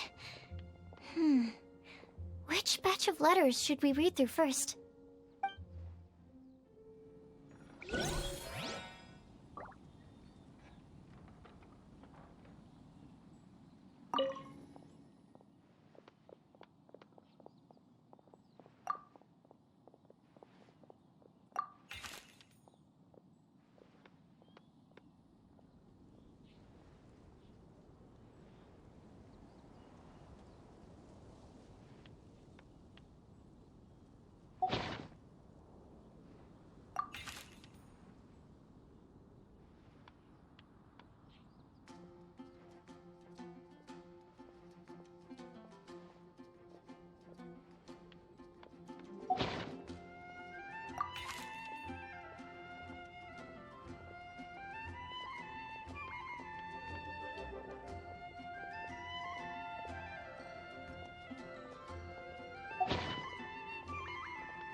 Let me quickly summarize what we found out about a flower that is not of this world.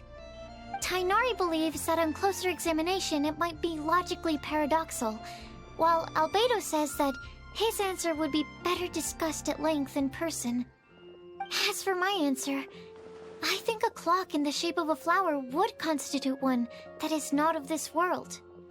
Here's what we've gathered regarding a guide who will never get lost.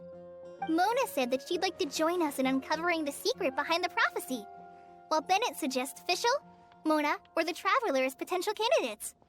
Mika didn't submit much, but he did draw a vegetation map for Master Tainari and wrote up a dragon spotting calendar for Cyno. Amber also wrote in. She said that she sees herself as nobody's guide, but everybody's friend. As for one who would never lie, Rosaria removed herself from consideration, but both Razor and Cyno are willing to support us in our search. Timaeus seems to have forgotten to write to us.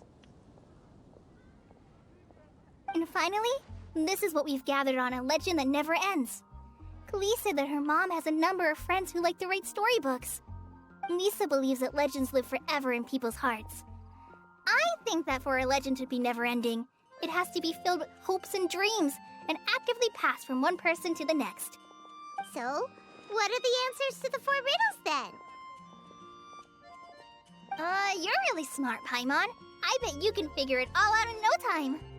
Or, let's all share our thoughts on what we think the answers might be.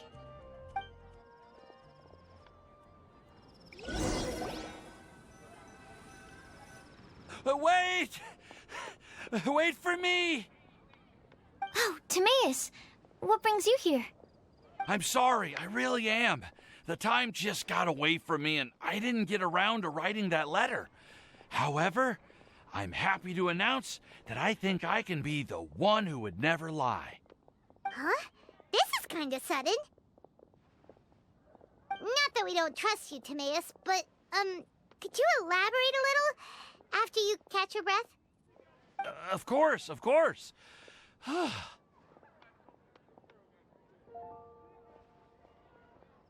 Do you still remember the time I, collaborated with a certain Miss Ying-ar?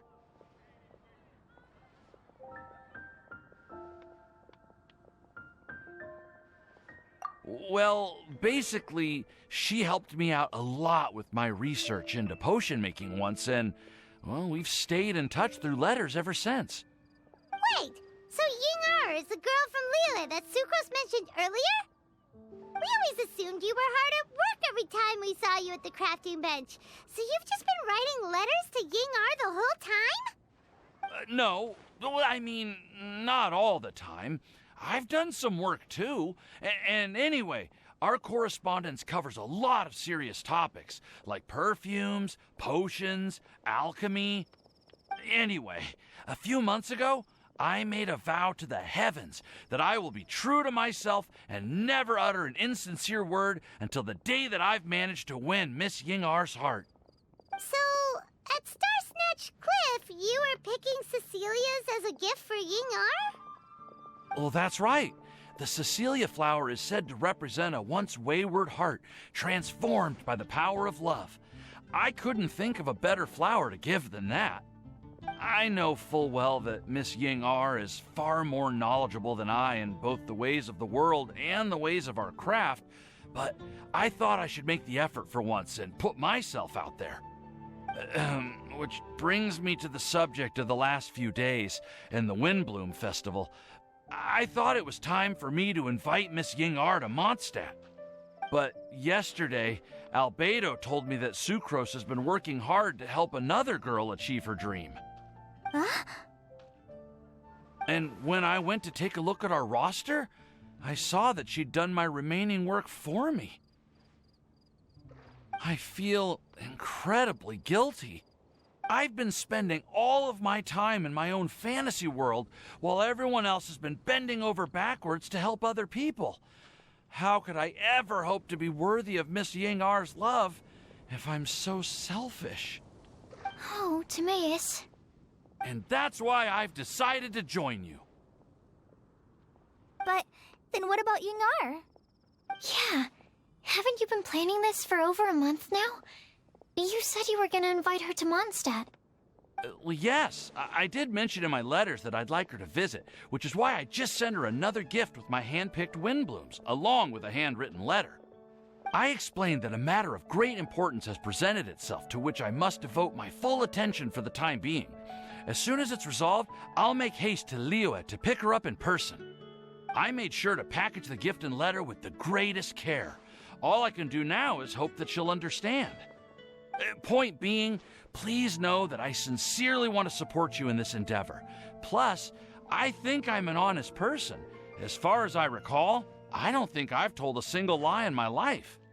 Well, you certainly convinced Paimon with that speech. Don't worry, Timaeus.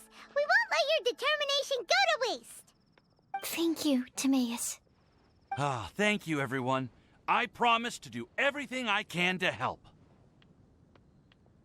Okay, so it looks like we found our one who would never lie. Great! Let's keep it up. On to the other three.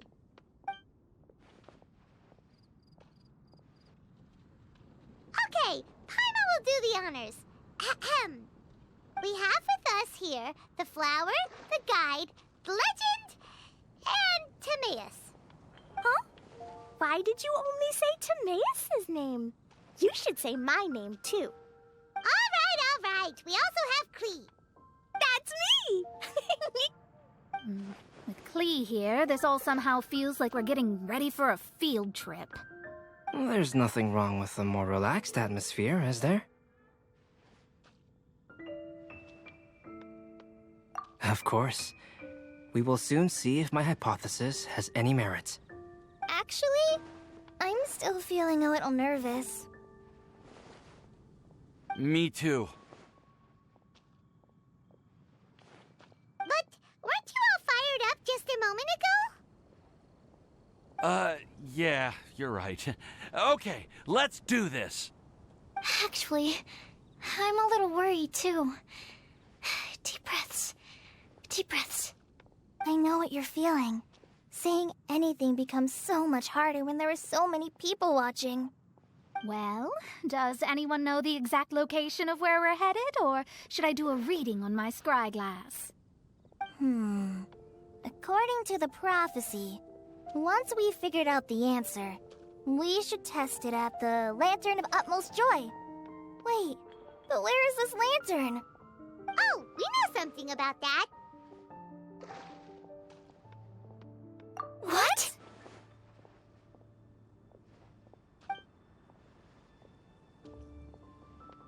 Wow, that's amazing. You really know how to do everything under the sun. Then we'll let you lead the way. This is it! We're off to find the sacred location of the Lantern of Utmost Joy.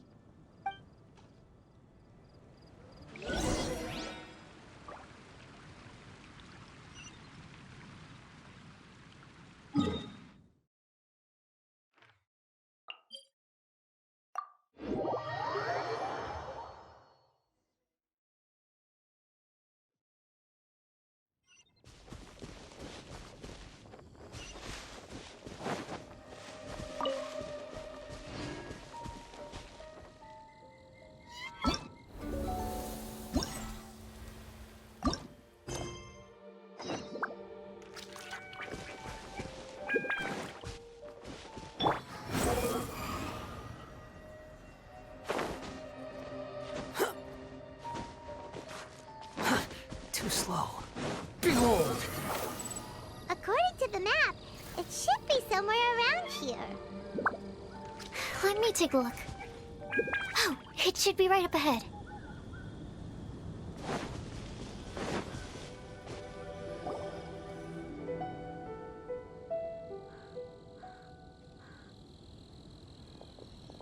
Aww. I don't see any lanterns here. Now that I think about it, the prophecy didn't say anything about what the Lantern of Utmost Joy actually looks like, right? Maybe we've overlooked something? Traveler, are you trying to figure out something else from the paper?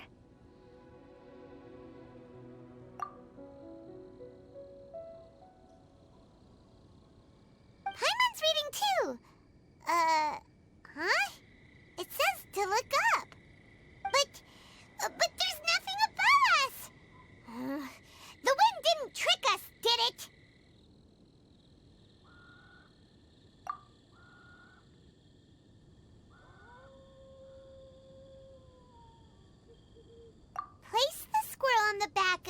pointy-eared cat, and a pious puppy will open the doors to show you the way. Huh. Paimon read the whole thing out loud, but nothing's happening. Look! Look! The wind is blowing! What a strong wind current. Let's ride it up and see where it leads us. Huh? We'll have to fly up there? Can someone carry me with them? Here.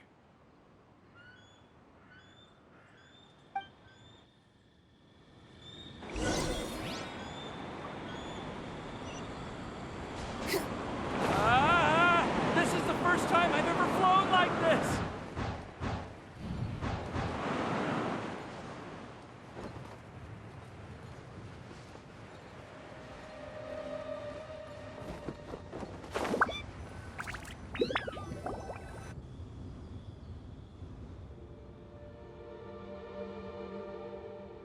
How did this little island get up here in the sky?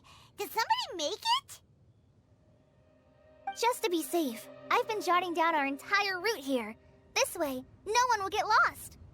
Oh, good thinking, Kale! Huh. Who would have thought we'd find this kind of table here? Weird. It's almost as if someone was holding a tea party. I never would have guessed that such a place could exist. Right above Mondstadt, too. Wow, look at that pretty lantern on the table. There's even a chair for each side of the lantern, too. There seems to be something on the back of this chair. Let me have a closer look. Take your seat, present your answers, and you shall reach enlightenment. Well, as far as instructions go, I guess that's simple enough. So we just need to do as it says, right? Wait a second. Huh? What is it, Albedo? We'd better make sure this place is safe before taking our seats. Everyone, please stay clear for a moment. Well, all our questions and doubts aside, the scenery here is pretty amazing. It'd be impossible to feel stressed here. How is everything, Albedo? Everything seems to be fine. I didn't find any traps or suspicious mechanisms. But I also couldn't find any overt destructive devices. Huh? What do you mean? Well, it seems that wrong answers won't have any catastrophic consequences. Looks like we'll have to sit on these chairs and fulfill the prophecy. Everyone, I would like to suggest that we try some risky answers on our first attempt. Let's reserve our most confident answers for the second round. That sounds kind of smart, but why? I get what he means. If we do as he says, then we may be able to figure out how the puzzle works. I see! That makes a lot of sense. Mona, is there something wrong? You're not looking too good. Oh, are you hungry? I brought some snacks. Thank you for offering, Klee, but that's not quite it. While Albedo was checking just now, I gave my scryglass a spin hoping to find some information. But there's a strange aura to this place. It's almost as if someone has been staring at me as soon as we stepped foot in here. But if nothing here has actually been physically tampered with, then no. Could that person be?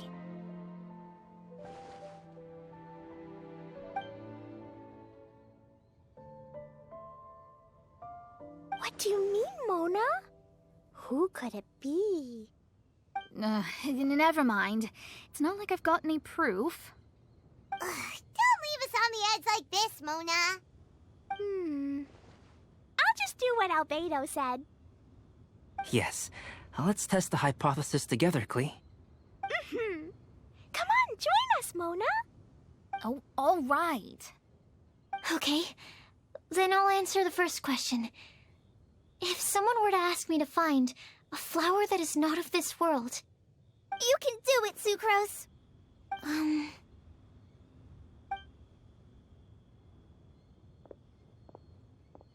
I would fetch a tetragenic sweet flower. Alright, I'm up next. My part of the prophecy is to find a guide who will never get lost. Kale, I hope you found your answer. My answer is that I will be that guide. For a long time, I have been guided by others. It's taken me a while, but I finally made it to where I am today. Although I still haven't made a name for myself, and I'm still quite immature, I would still like to put my name forward. Because I would like to become a guide that can help others. I want to help others the same way Amber, Master Tainari, Sino, and everyone else helped me. Now it's my turn to pass on the gift that I've been given. All right. It's up to me to answer the third part. I'll submit myself as one who would never lie. Although I've never really had any other virtues or talents, I'm confident that I've always been an honest person. I'd like to thank everyone, too, for giving me this opportunity to validate myself. And last but not least, I will answer the final part of the prophecy. There's no tale more befitting the title of a legend that never ends than our fates as human beings. Wait! The lantern just lit up! Whoa! All four sides of the lantern are glowing! Huh? But... Kale, could I ask you to stand up for a second? Oh, alright.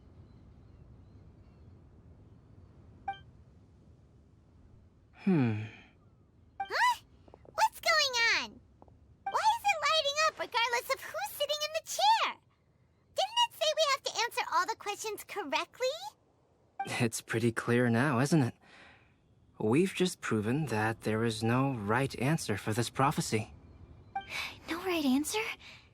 But how could that be? Although the instructions had come from an old and enigmatic prophecy, it is in fact nothing like the ancient mechanism that we had all imagined it to be. I believe the lantern only serves as a simple signal.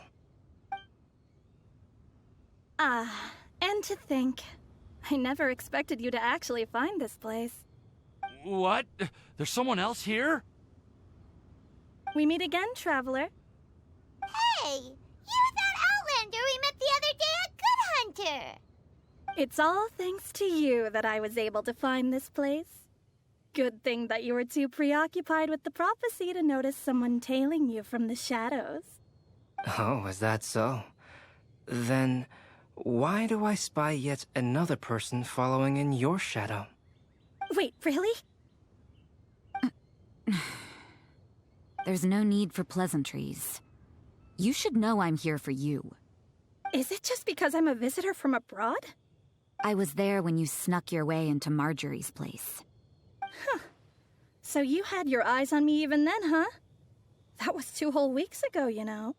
It's hard not to notice you when I'm on duty every day. All right. In that case, I'll admit it. I was the person who slipped this prophecy into the storybook. Huh? But why? Then, does that mean this wasn't a real prophecy after all? Don't worry. Even though you probably have plenty of reservations about me, you can be sure that the prophecy is genuine. In fact, many of you here today may have heard the code name of the one who left the prophecy to me. She hailed from an ancient assembly of powerful women, each of whom used a single letter to signify themselves. Who would have guessed? It seems that power was indeed left behind by the old hag after all. Ah, so you're B's student. It's an honor to meet you. I am Scarlet, the successor of Jay. Well, what are you talking about? It's a long story, but I'm not quite sure that I'm the best person to tell it. Since you've all spent so much time and energy trying to decipher this prophecy, you must also be very interested in the secret behind this lantern, no? The lantern has already been lit. Now then, please allow me to disturb your happy peace. Huh. Why did this little thing just light up?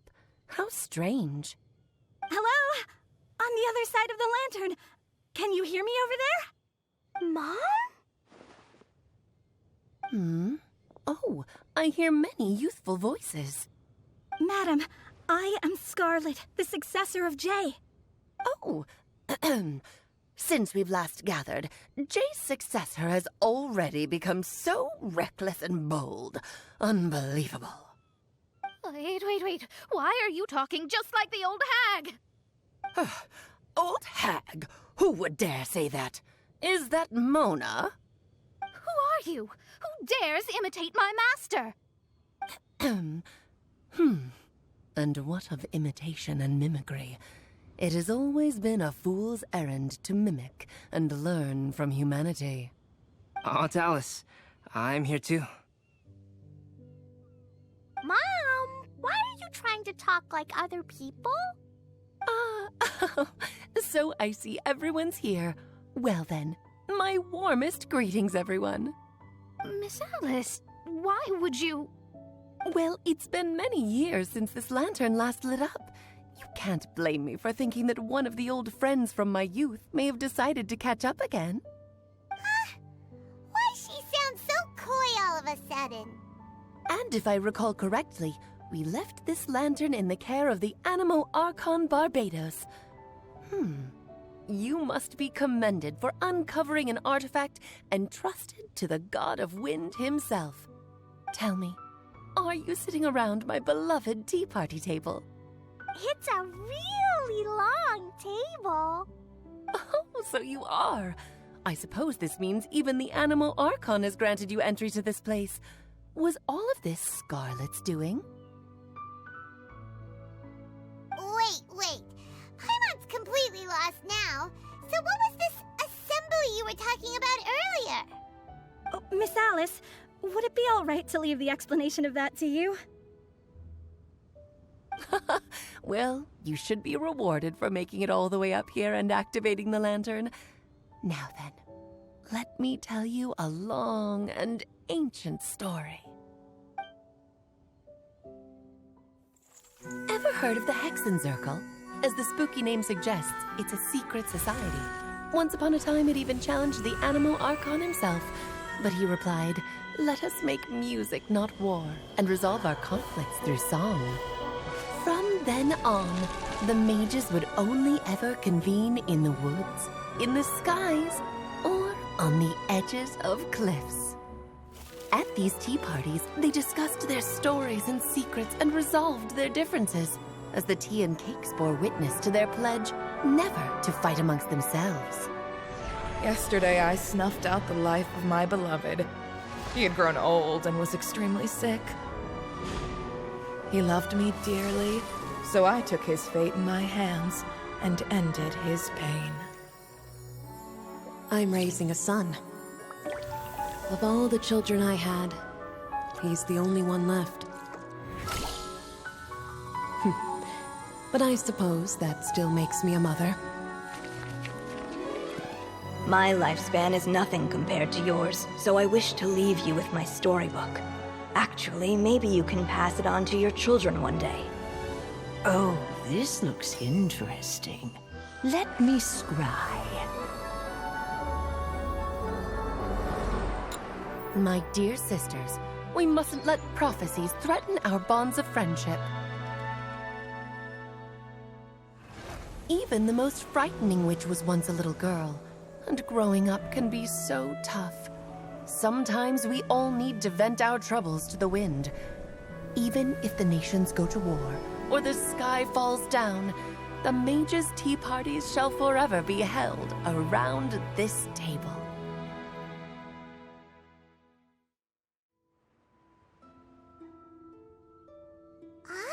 So this is where the legendary mages held their meetings.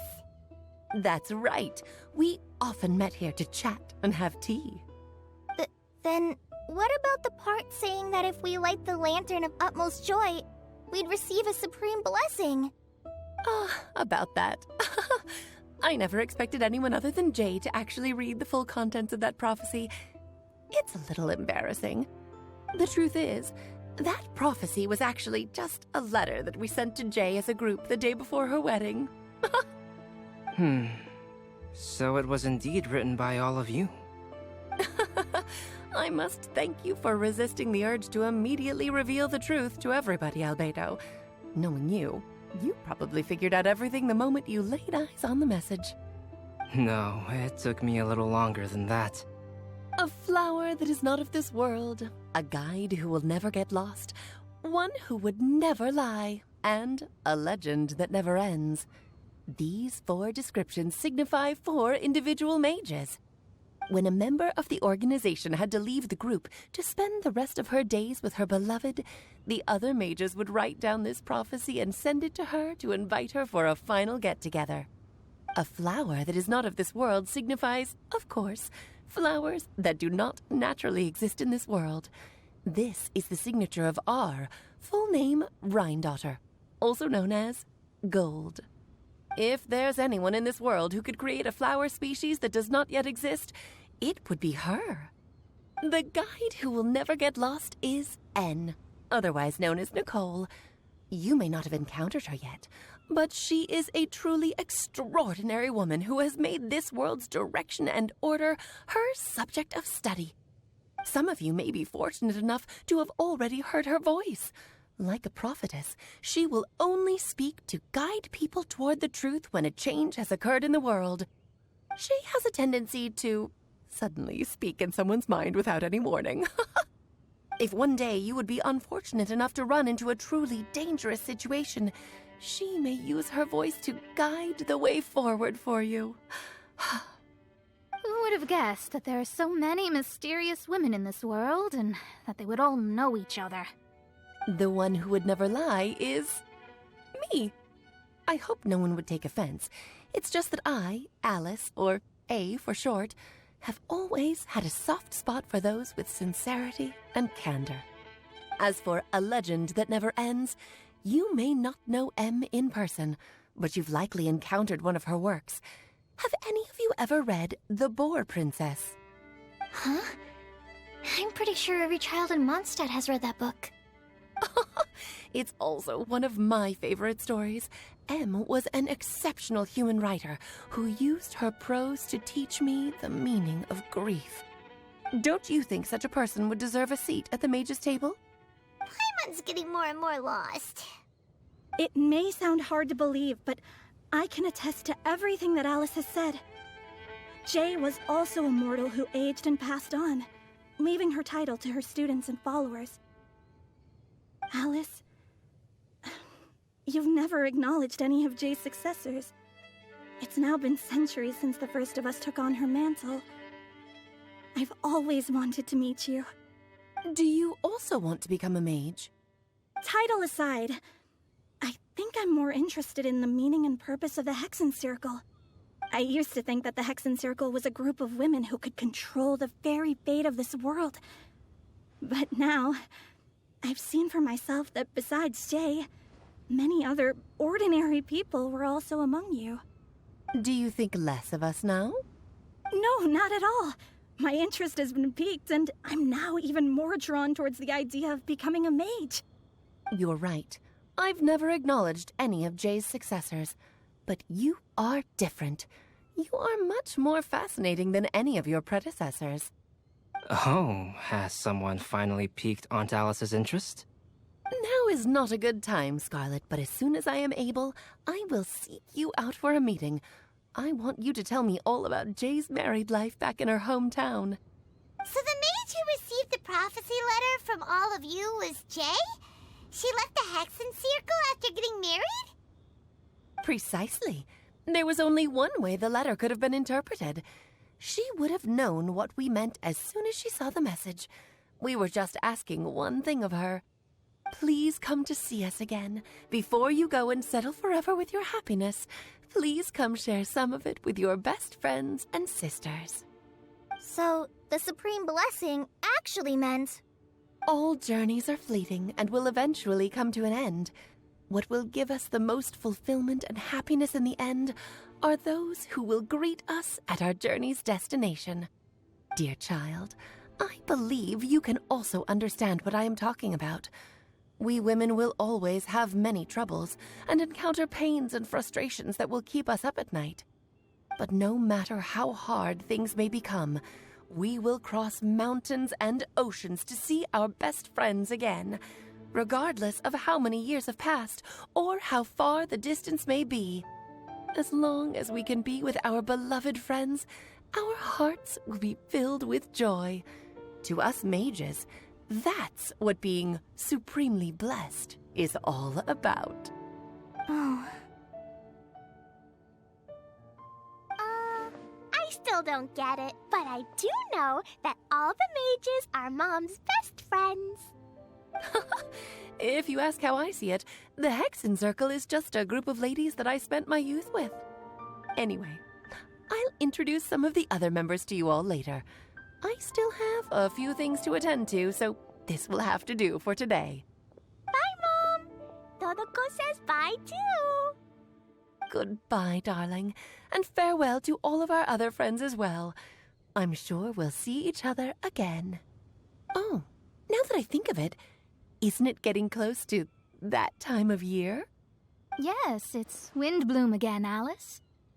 It's also a special anniversary date. I'm sure you still remember. Yes, I do remember now. It was on this day, many, many years ago, that Jay tied the knot. Oh, just in time for the Festival of Love and Freedom. Everyone, please enjoy this year's Windblume Festival to the fullest.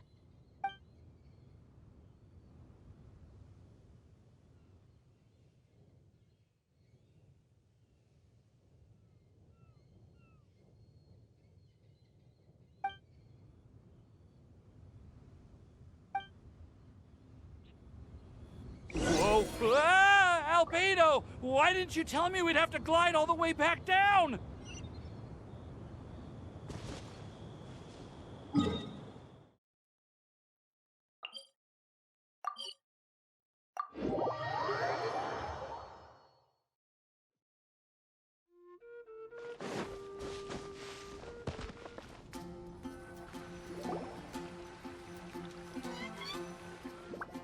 Oh.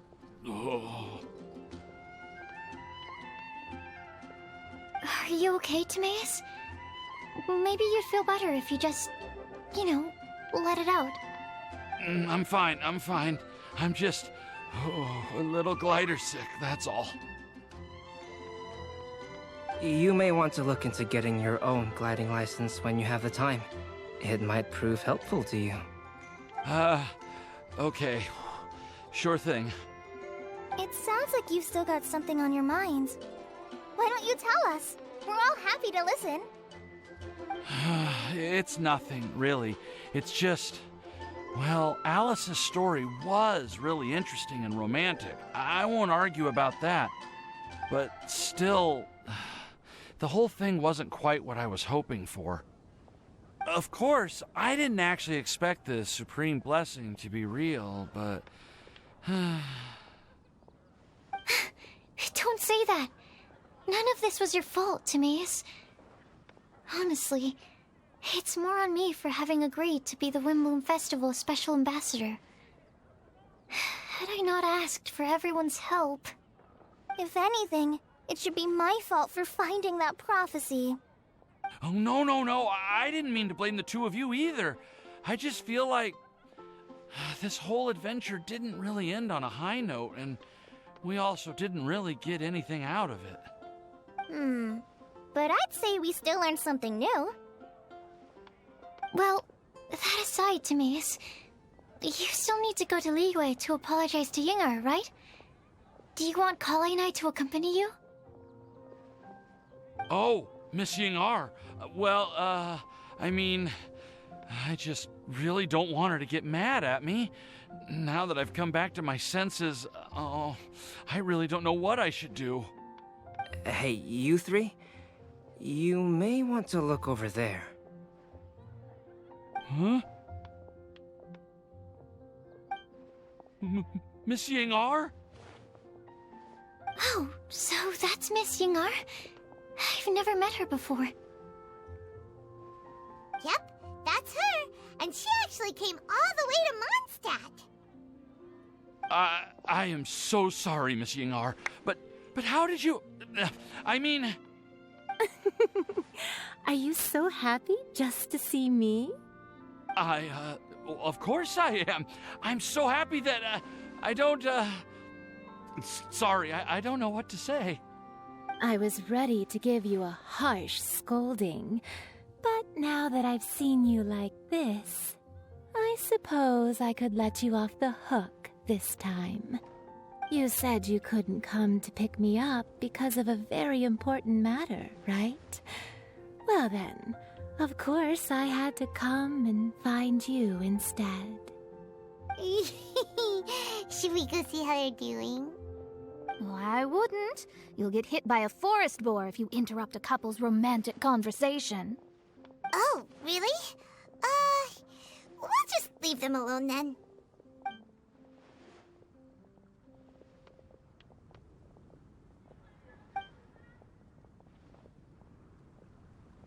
I am so glad to see Timaeus find his happiness.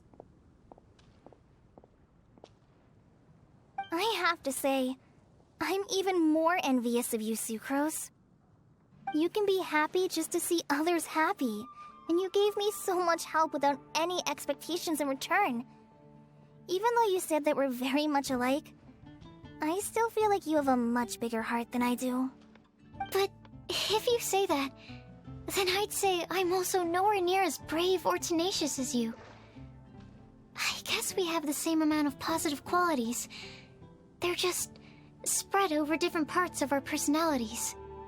I've never visited Sumeru, or made many friends from outside of Mondstadt. I'm happy just to have met and become your friend. Maybe I'll get shy and flustered when I meet other people I don't know in the future. But that's okay too. Since we are so alike, you probably get what I'm trying to say. You just need to believe that all of your issues aren't really issues at all. But isn't it too late now for me to learn to accept myself? Well... Do you know anything about the blooming cycles of Cecilius? I may have read about that in a book before. That's a topic that my parents used to talk about back when they were still dating. Surprising, right? To think that people would talk about that while on a date. My mom brought it up at dinner one time last month. She called my dad the most boring man she knew, and said that he even turned up late to a date once, all with a smile on her face. But she also said that learning is just another part of life. It's never too late to start something, as long as you recognize that it's something good for you to do. Why don't you give it a try, Kale? Okay, I'll try my best. They're really having a great conversation. Paimon can't even find a moment to join in. I nearly forgot. This is for you. This texture. Are these seeds? Yep. I believe I mentioned my sweet flower research to you before. These are the seeds of the sweet flower cultivars that I've worked on. It's nothing too special, but they're the best cultivars that I've made. So, I really hope that you'll like them. They're super sweet and easy to grow and keep. I'm also submitting them as my Windblooms for this year. I wish that the Animo Archon could also see how lovely they are. Thank you. I'll plant them in the Avidia forest and take good care of them. Kale, please take these notes with you. I've heard that you've been working hard on your studies, so I've prepared some study materials for you at Sucrose's request. Feel free to look through them whenever you can find the time. Mondstadt's doors will always remain open to you. Thank you so much. Really, I don't know what to say. I'm just really happy. Sucrose, now's your chance. Didn't you want to collect a breath of joy? You're right. I almost forgot. Kale, can you exhale once into this test tube? I will save this breath of joy and use it in my research. Oh, really? May I? Of course.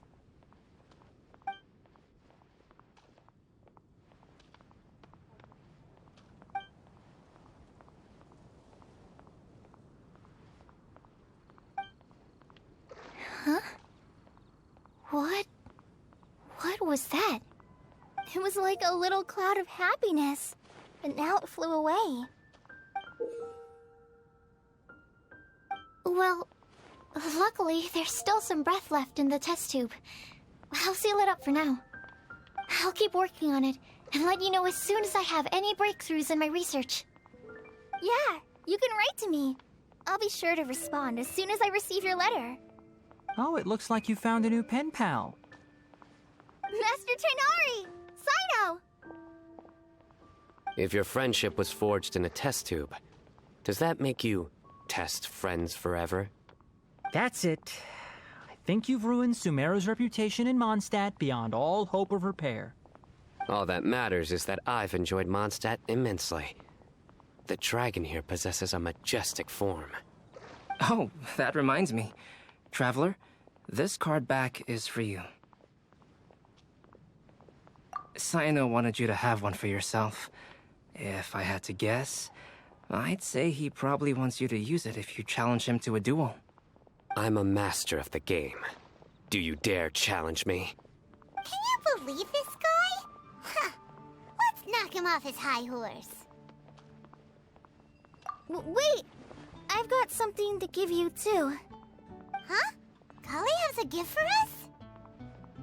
Yeah! I figured I should follow local Mondstadt customs and prepared a few small things themed after the Windblume festival. I made these bookmarks from Sumeru roses at the hotel. I want to give them to Amber, Master Tainari, and Sino. During Windblume, Mondstatters offer flowers to the people most important to them. You three are family to me. But Tainari said that we're not anything like an academic family. He wouldn't write joint papers with us. Well, in this case, we can consider ourselves as regular siblings. And that should be just fine. I agree. Oh, and here are some Padisara seeds as well. These are for the Traveler, Paimon, and everyone else from Mondstadt. Whoa, are these really for us? So, are these your chosen Windblooms? Mm-hmm, one of them. Both Padisauras and Sumeru roses are my Windblooms. Although they're not native to Mondstadt, they are the flowers that can best express my feelings. I want to give them to the people I feel thankful for. To those who I wish to accompany as we greet more seasons and future Windblooms together. The real blessing in life is when you are surrounded by people who you'd miss day and night, and who you'd want to see even if that meant crossing mountains and oceans to do so.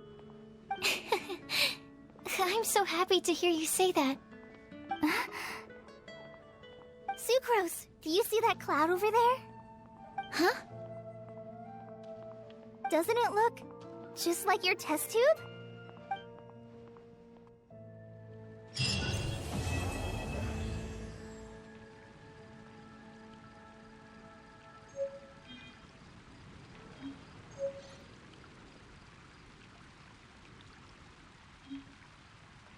There's no need to exchange pleasantries. It's rather pathetic.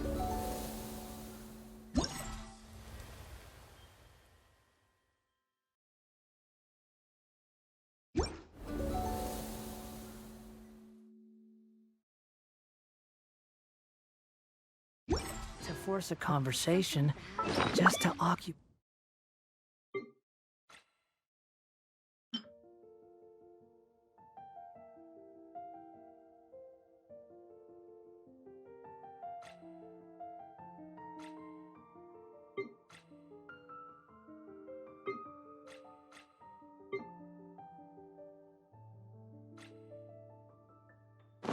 By silence.